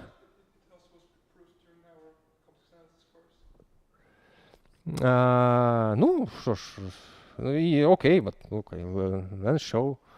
I mean, strictly speaking, I think it was proved not for Riemann surface, but for Riemann surface, you had a definition of Riemann surface. Okay. prove that yeah, so the sum of the residues omega pi is 0. Вы хотите? Хорошо. Хорошо. Как говорится, повторение, мать учения. А говорят, тут не было. Да, это был в конце. Что? Это был в самом конце. А, вы уже прошли этот курс, в смысле. А, вы на третьем, понятно, да. Угу. Окей. Around any point, we can consider a small loop Угу. I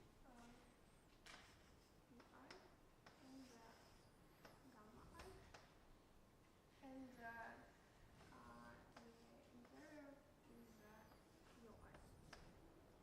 So then the sum of it's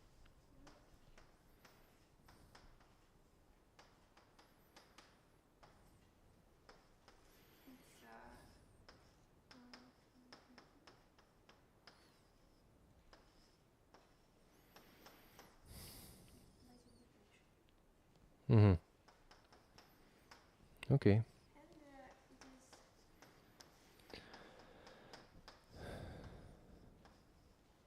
where gamma is sum of Угу. gamma I. And then we can look at x tilde, which is x without union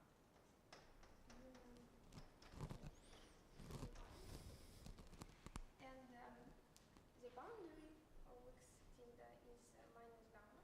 Угу. And then by Stokes' theorem,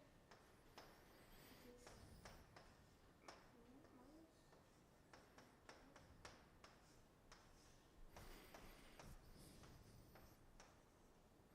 But x tilde doesn't contain these points, Угу. so omega is holomorphic on x tilde. So it is 0. Why d omega is 0? Because we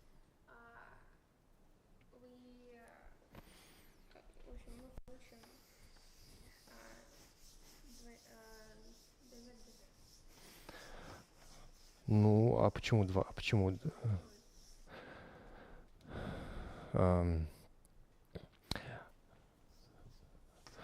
Ну, а все-таки почему же? Ну, какое отношение имеет равенство dz 0 к тому, что d омега 0?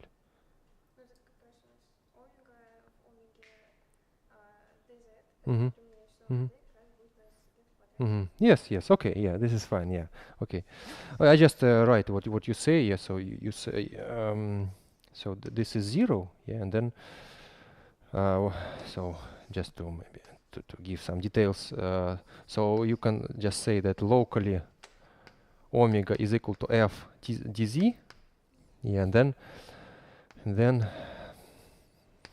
d omega is equal to df dz, then dz plus df dz bar dz. Yeah, and then this is again, this is 0, and then and this is 0 because f is holomorphic. Yeah, yeah, because f is holomorphic.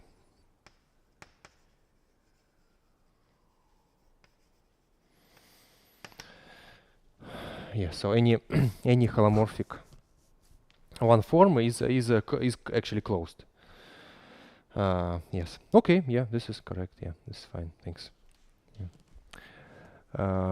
So, any questions about this?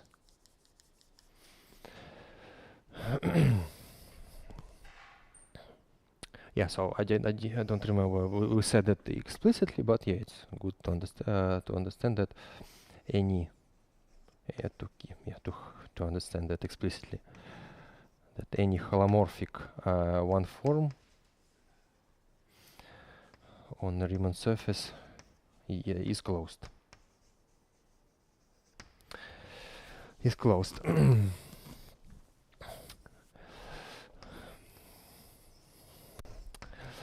Okay, okay, and then another standard result, which we proved for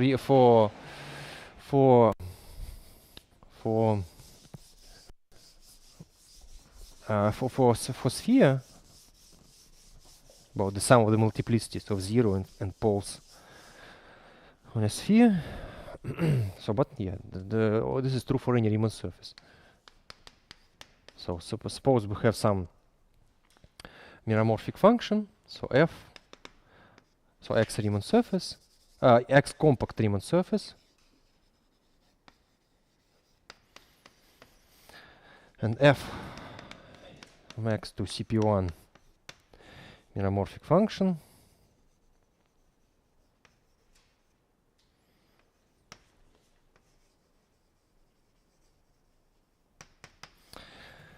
Yeah, then prove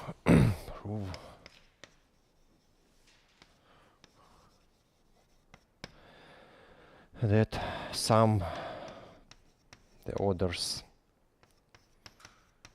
0, yeah, okay, or z 0 f minus sum of the orders p pole of f is equal to 0. Теорема Стокса. Теорема Стокса, она же верна для компактных многообразий с краем. Yes, so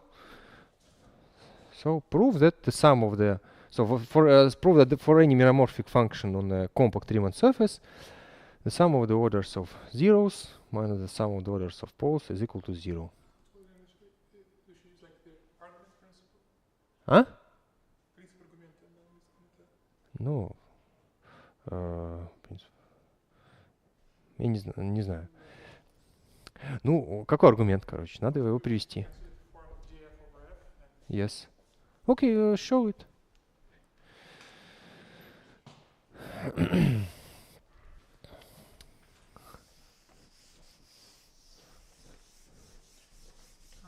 I'll use one segmentation for both orders of 0 and poles. I'll just write like order function f at point p, okay? Mm-hmm. The same. I'm saying that for any function f. Ну, мы только формально, мы только для CP1 доказали. Да.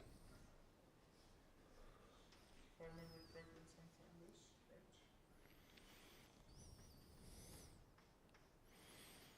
Mm-hmm.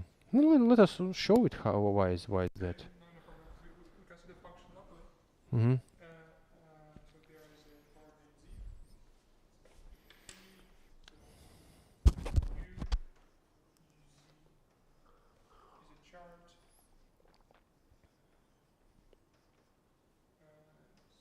Z of p is 0.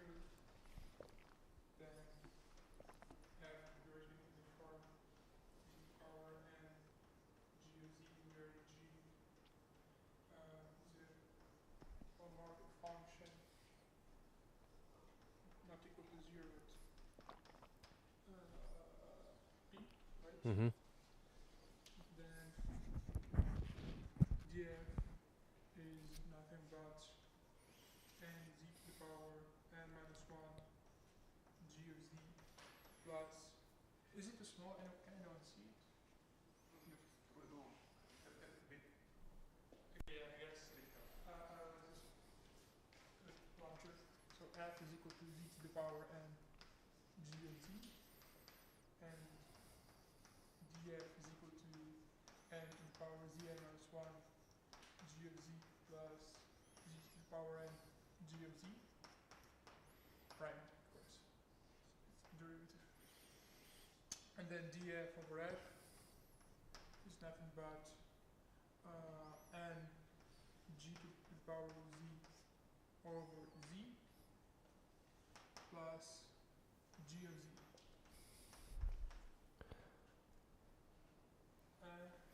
df over f. I mean g of z. I mean it's you cancel. I mean you should cancel it. Yeah. Sure, yeah.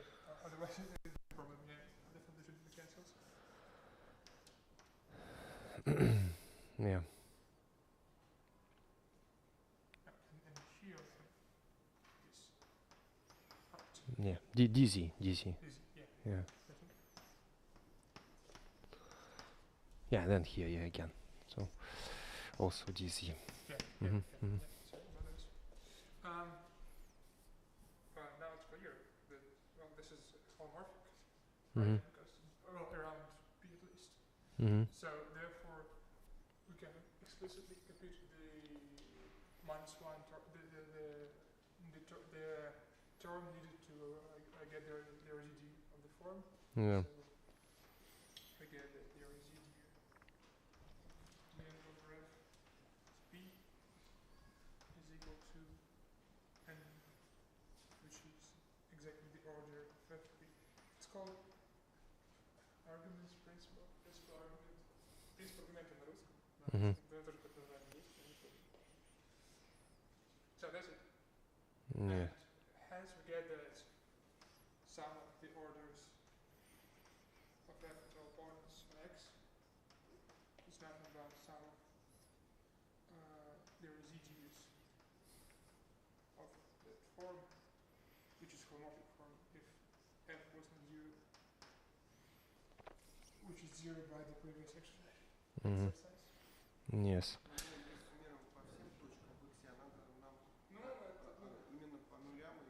Ну да, ну Регулярной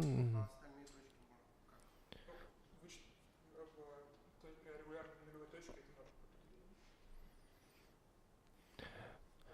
ноль. да, то есть вот у вас же эта штука же голоморфна, да? То есть во всех точках, кроме нулей и полюсов, да? Ну поэтому вычет нулю равен во всех точках, кроме нуля и полюса, да? Значит, мы формально говорим не по всем точкам, а по полюсам, у нас в самом деле тоже. Да. Мгм.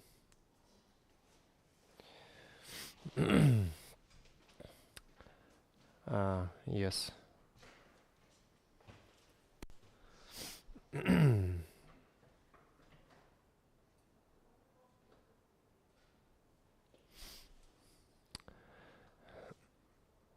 Are there any questions about this?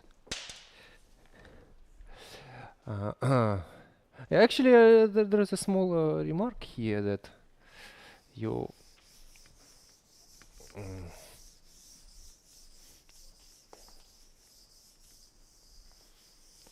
small remark here. Actually, a slightly more general fact is true. You can say that. So actually, I mean, a bit more general.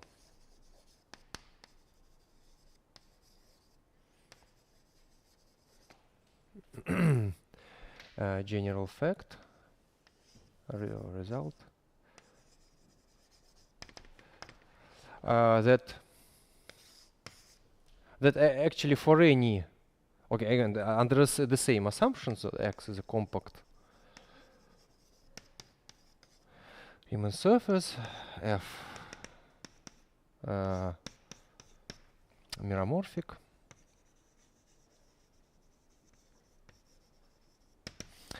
then actually for any point B CP1 we have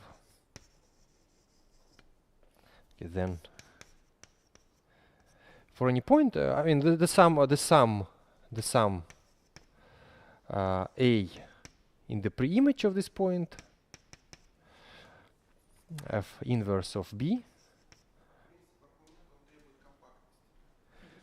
Тут общее суждение в целом про... Важно еще в том, что мы ссылались на прошлый взгляд, сказали, что сумма вычетов формы это ноль. Я уже немножко забыл вот это на уже терминологию. Принцип аргумента просто вот это вычисление же, да? То есть, ну. Это, что вот можно смотреть на эту форму и ее... Вычет, да. Ну да. Интеграл по замкнутому контуру. Ну, как бы формальное название интеграл по этой форме по замкнутому контуру, это количество нулей, количество полюсов в данном области. Да, действительно, да. Yeah, then a slightly more general fact that for any B in CP1 we have that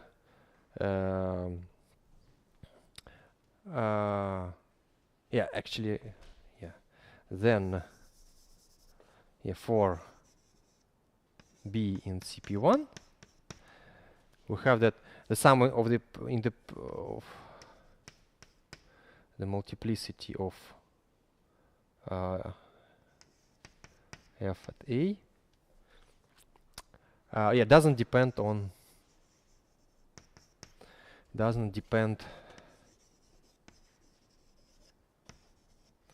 on B. Yes, so I don't remember, maybe we didn't introduce this notation, but at least we say, but in words we said that it's multiplicity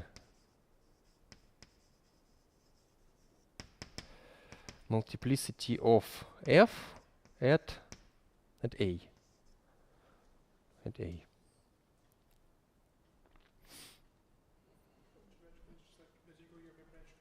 Huh?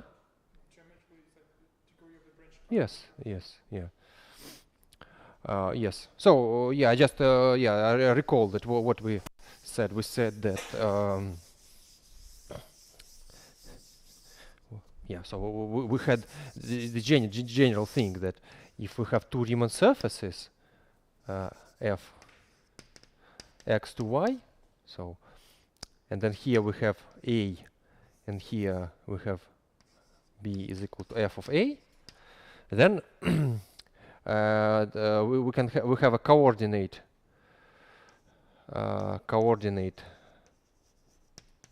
z. We can choose some coordinate z around A and some coordinate w, so that f of z will be equal to, actually it will be equal to just some constant w to the power m plus plus higher terms, I greater or equal to m plus 1 ci I. And then this number is called the multiplicity of f at the point A.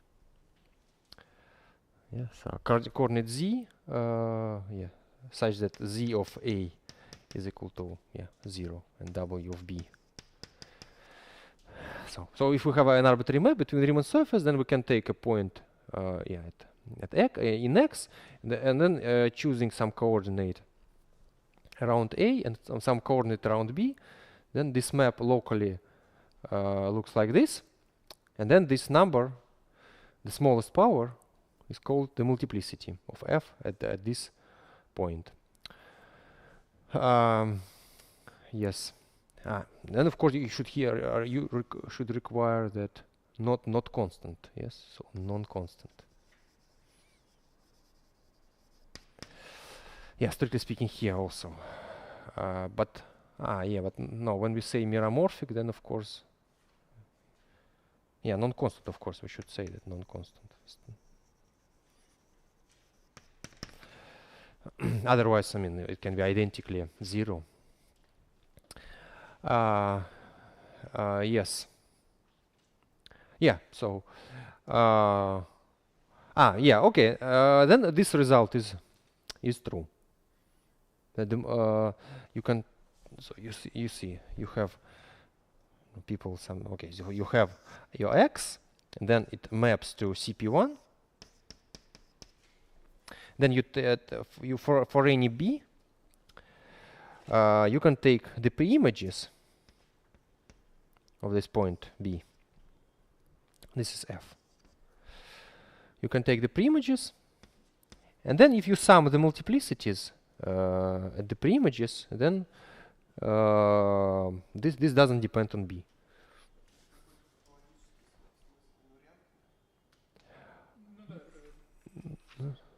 Ну да, это называется степень, да. Ну и это верно, как бы даже если есть не CP1. By the way, how to derive it from what we did? Because what we proved, okay, so we have that this number, let us denote it, I don't know, we have that this number, let us denote it, I don't know, by d B, d of B.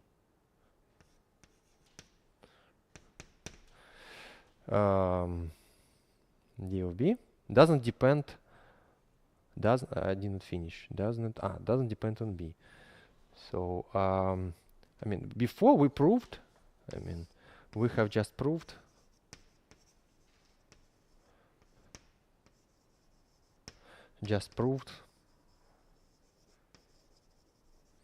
That d of 0 is equal to d of infinity. Yes? Because the sum of the orders of the poles is equal to d of infinity, and the sum of the orders of zeros is equal to d of 0. But how then to derive for any point in CP1? Projective automorphism is fixed by 3 points, so we could apply a projective automorphism that maps 0 to point A and infinity to point B. Okay. Points being distinct, and that will give us. If you want, I can believe. But no, how? Or if you apply automorphism, if I understand correctly, you want to apply automorphism to CP1, Right. but then you get a different function, yes? From But I choose differently. I say that f composed with the automorphism has the same poles as 0 to infinity, and we will follow that f has the same orders as these 2 points. Yes, yeah. Yes, okay. Yeah, but then here the automorphism is just adding some constant. Yes. So what you have. Yeah. So what is the proof of this result? The proof is that you take any B in C. Then you can say that take B and consider the function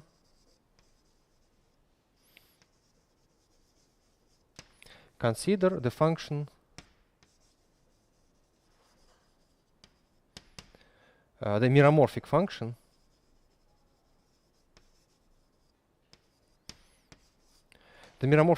f of f minus B. Yeah. And then you just say that D, maybe we can say that this is D. Maybe let us let us use some notation. Say that this is the degree of f at the point B. Yeah, like this.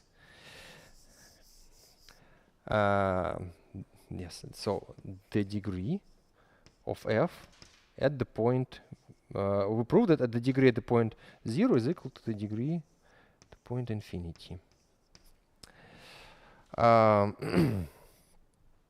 Yes. Yeah, and then what you say? You say that the degree, you are interested in the degree of f at the point B. So you are interested at the points where f is equal to b. But then f is equal to b is the same as f minus b is equal to 0. Yes? This is equal to the degree of 0 of the function f minus b.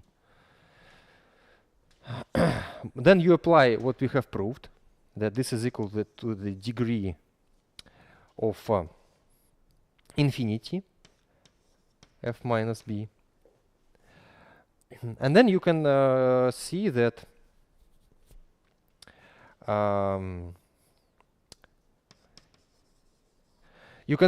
if you add, if you consider a pole of some function, then if you add some number to this function, then of course this is the pole of the same order.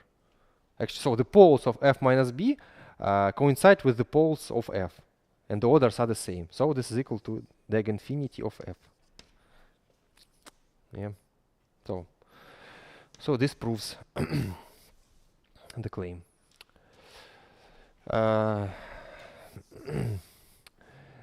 Yes. Here, the last step we use it. Adding constant doesn't change a pole. Yes. So and this number. So we denote so this degree of f just by deg f. Yeah, it's called the degree of f. So and called the degree of f.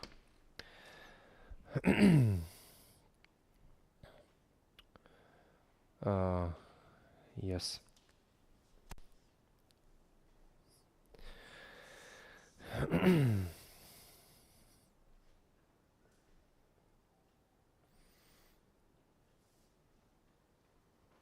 Yeah, are there any questions?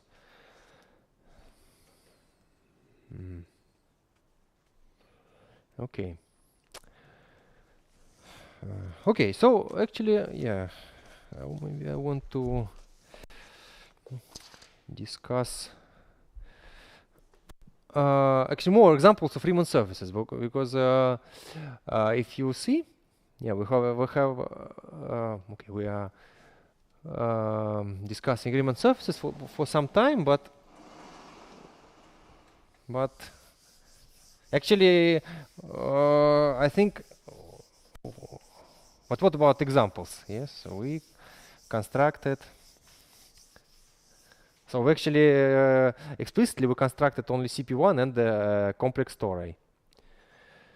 So but probably, yeah, let us try to consider some other examples. Yeah, so yeah, actually, yeah, my main goal is to consider hyperelliptic curves, compact hyperelliptic curves. But let us first start just from Riemann surfaces in C2. Yeah. So what do I suggest to discuss? So consider some polynomial p of z1, z2, some polynomial in z1, z2, and suppose that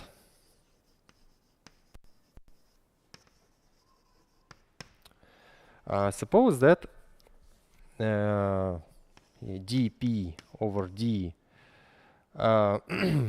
yes, suppose that for any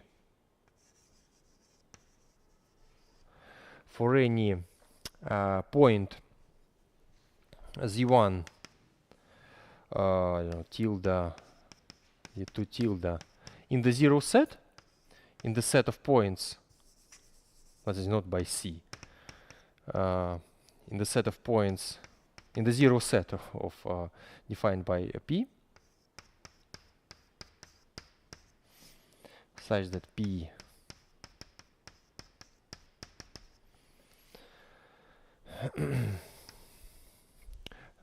prove that suppose that for any point in the zero set we have that I mean this couple of partial derivatives dp dz2 at this point, yes, z1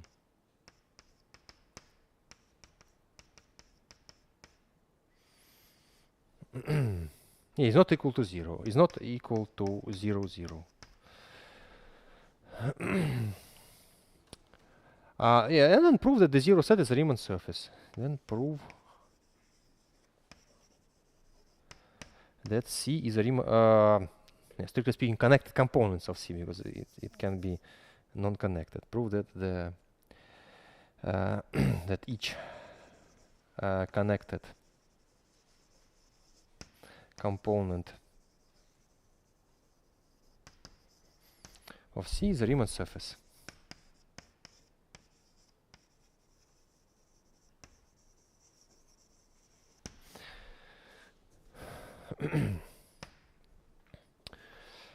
So basically, yeah, you have. So we have to show how to define charts, coordinate charts. This is function theorem, isn't it? Yes, I mean implicit function, but in the framework of smooth manifolds. Well, we have explicit formula for the derivative in case of implicit function theorem, which shows that it will be complex, it will be homomorphic. Okay, well, show us how to what. Maybe what was the define?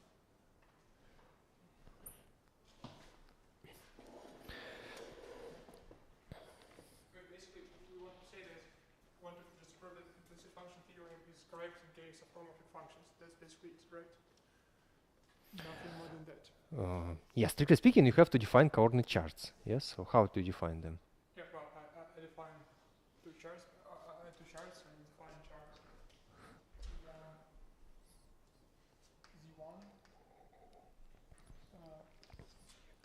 and U2 Z2. I think two charts would be enough. I do not require them to be connected or anything else. Just open domains in C.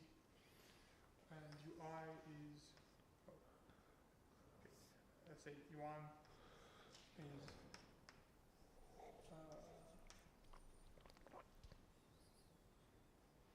let's just put Z1, Z2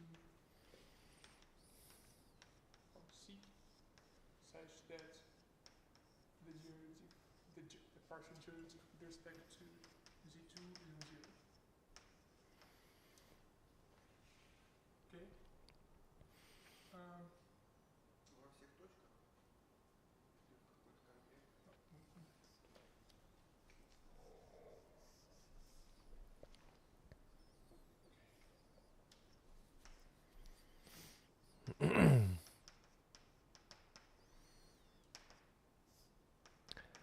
So what is so U1? So U1 is the set of points where the second partial derivative is not 0. Okay. Yes, and well, with the obvious chart, just the projection. Okay. So we want to check why is it homomorphic, right? Or Yeah, that why they are compatible, yeah, holomorphically well, compatible. Just the same way. Mhm. For that, it would be enough to show that Z2, whenever there, for any Z1, Z2 at C, and more at U1, there is a neighborhood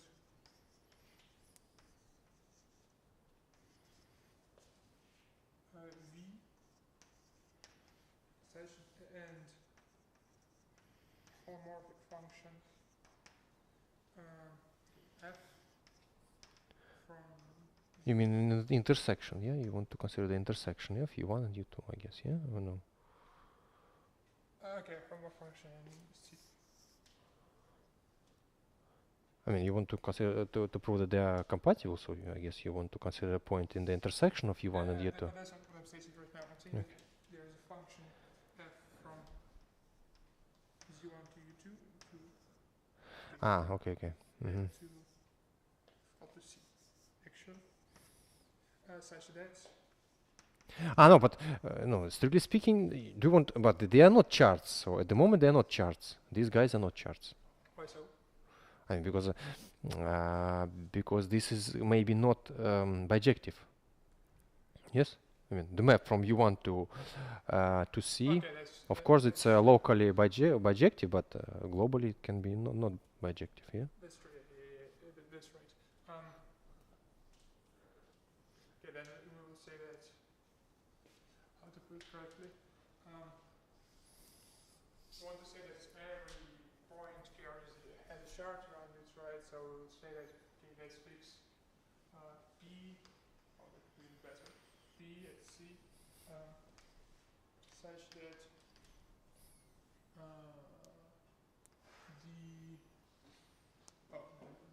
space documentation. Let's say Q dp over dz2. That's Q is on 0. Then there is an open neighborhood Q in C such that the projection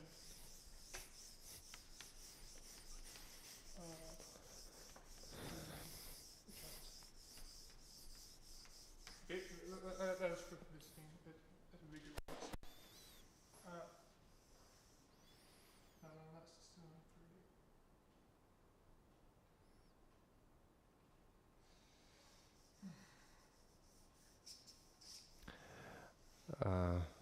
Still not a good. Why? Why? Huh? I mean, Because there's not such thing as a chart. There's such thing as snapshots, and you have to show yeah, it. yeah. Okay, yeah. Of course, it could this. Okay. To each Q such that we put in correspondence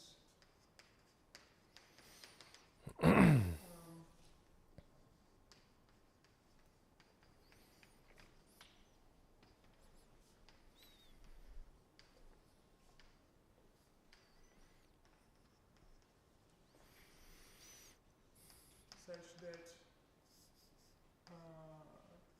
Z1 from U to C is injective. Okay, that will be good. To each U and C such that the first such that Yeah, it's better to say it's homeomorphic to its image. Yes, I think it's probably better to say that. okay. Yeah. Let's just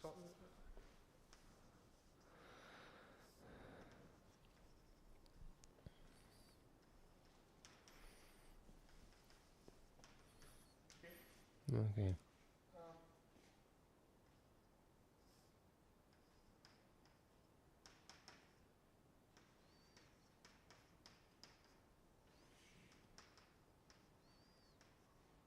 with the correspondence, put in correspondence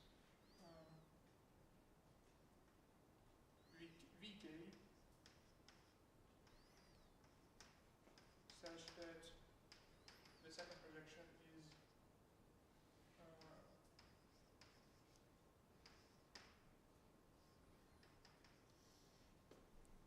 such that is okay, so we'll like this. Home on to the image. Right. So now have quite many charts. We need to check that they are compatible. Right. I'll basically want to check that transitioning from U to V is well defined because otherwise it's basically identity. Right? So I mean any point Q has at least one chart covering it. Yeah. Namely a chart such that the corresponding partial derivative is non-zero. Though some points have two charts and we need to check the compatibility. So we need to check that sort of Z1 from UQ say both partial derivatives at some point is non-zero.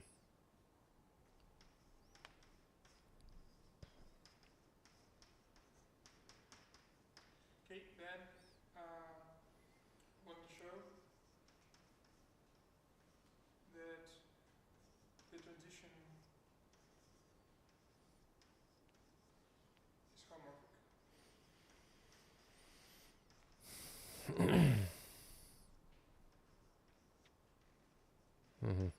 Okay. What will I prove instead actually? That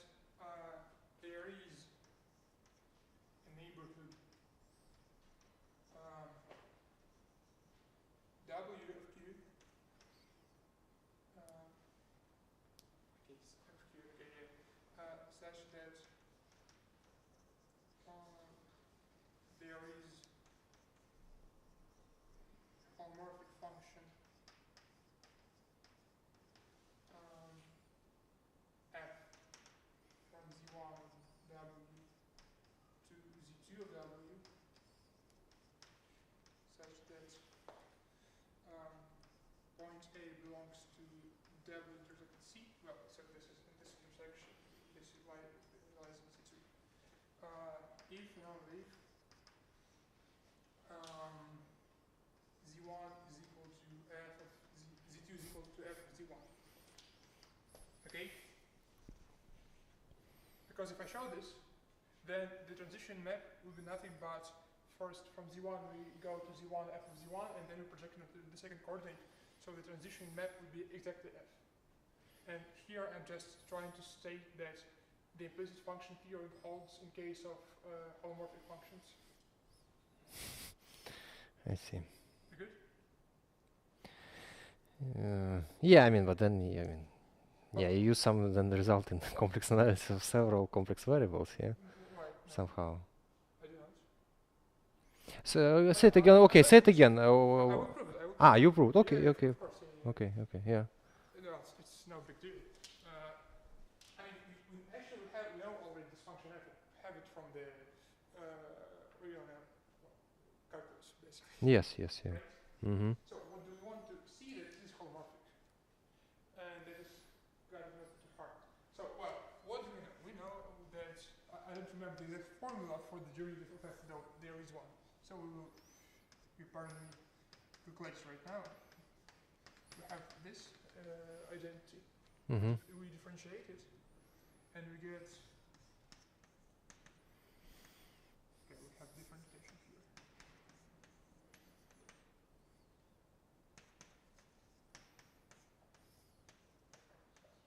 Мы f строим и не определили.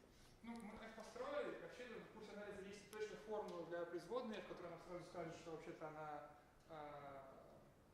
как это, что на прошлой граммоте, но как мы помним эту формулу. Ну да. And now we treat these like as a real valid function, so we don't know that it is in fact what it is a complex number. So these are now real operators. Mm-hmm. Okay. А почему оно тождественно? By definition of implicit function. Okay. So this is the usual differential from the calculus course, right? And these are also real operators. And we want to show this real operator actually corresponds to a complex number. Mm-hmm. And well, this is actually quite straightforward, because now we see that it is nothing but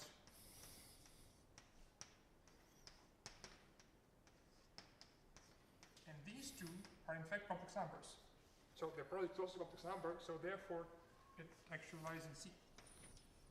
Well, it is corresponds to the matrix value, you know, the thing like something like this. Well, Yeah. because these matrices are in algebra, they're closed under multiplication, so and are undertaken inverse. Mm-hmm. So you see. Okay. Mm-hmm. And that proves actually the implicit, well, actually, one thing it's, we proved the implicit function theory in several variables for complex analysis, obviously, but more importantly, we proved this function is holomorphic. Mm-hmm. We're done. Yeah.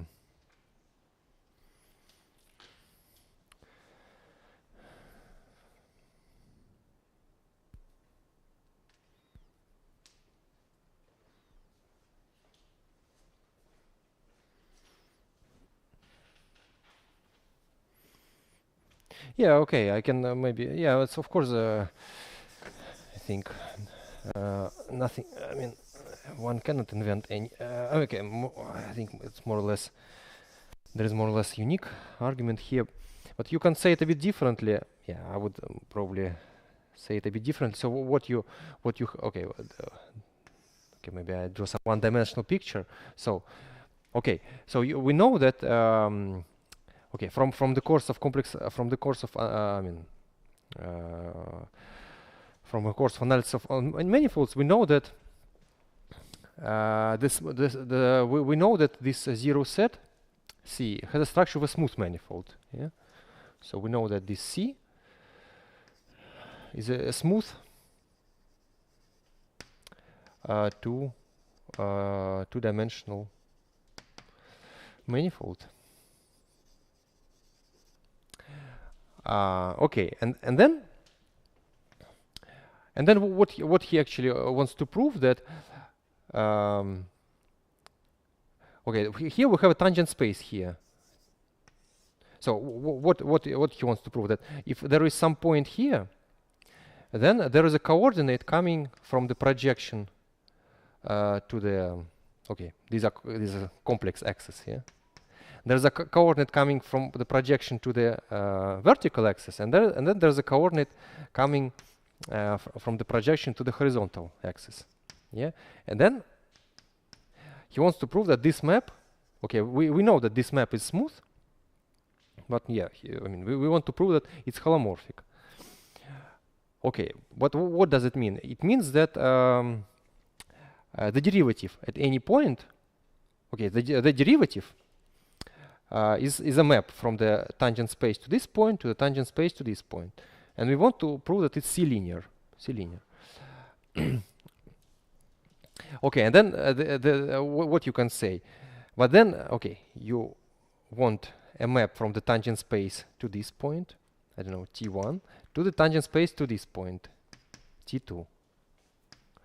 But then this is a composition of the map. This is a tangent space at this point. So you have a composition T1, T2. Yeah.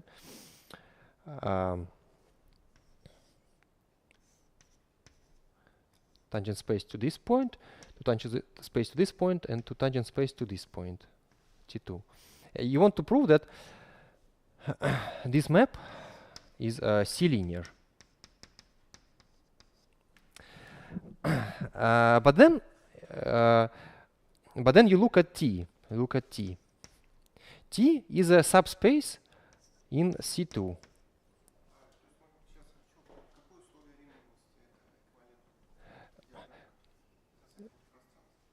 Я просто хотел сказать, я бы хотел сказать более-менее тот же аргумент, может, немножко более геометрично, что, ну как, мы хотим проверить, что это отображение отсюда сюда, оно голоморфно. Мы знаем, что оно гладкое, да, но надо проверить, что оно комплексно дифференцируемое, да. А что значит комплексно дифференцируемое? Означает, что дифференциал в каждой точке это, ну, целинейное отображение, да, вот.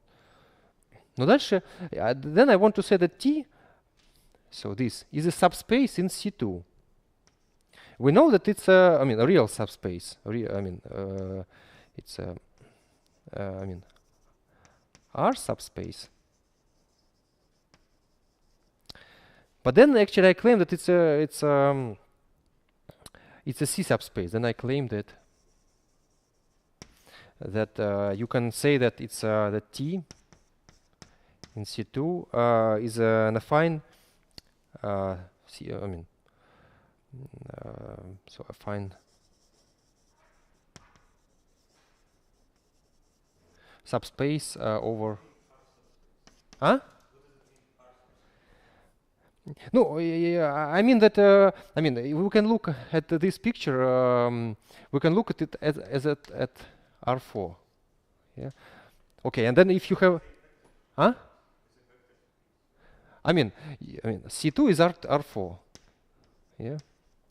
So you get a smooth manifold is in R4. Yeah. So you can then identify. Then you can look at the tangent space to some point as an affine subspace in R4. Yeah. Then I just want to then I want to say that it's enough to check that this subspace is actually enough as it's actually an affine subspace as a subspace of C2. Yeah. But then you for this you just note that T is equal to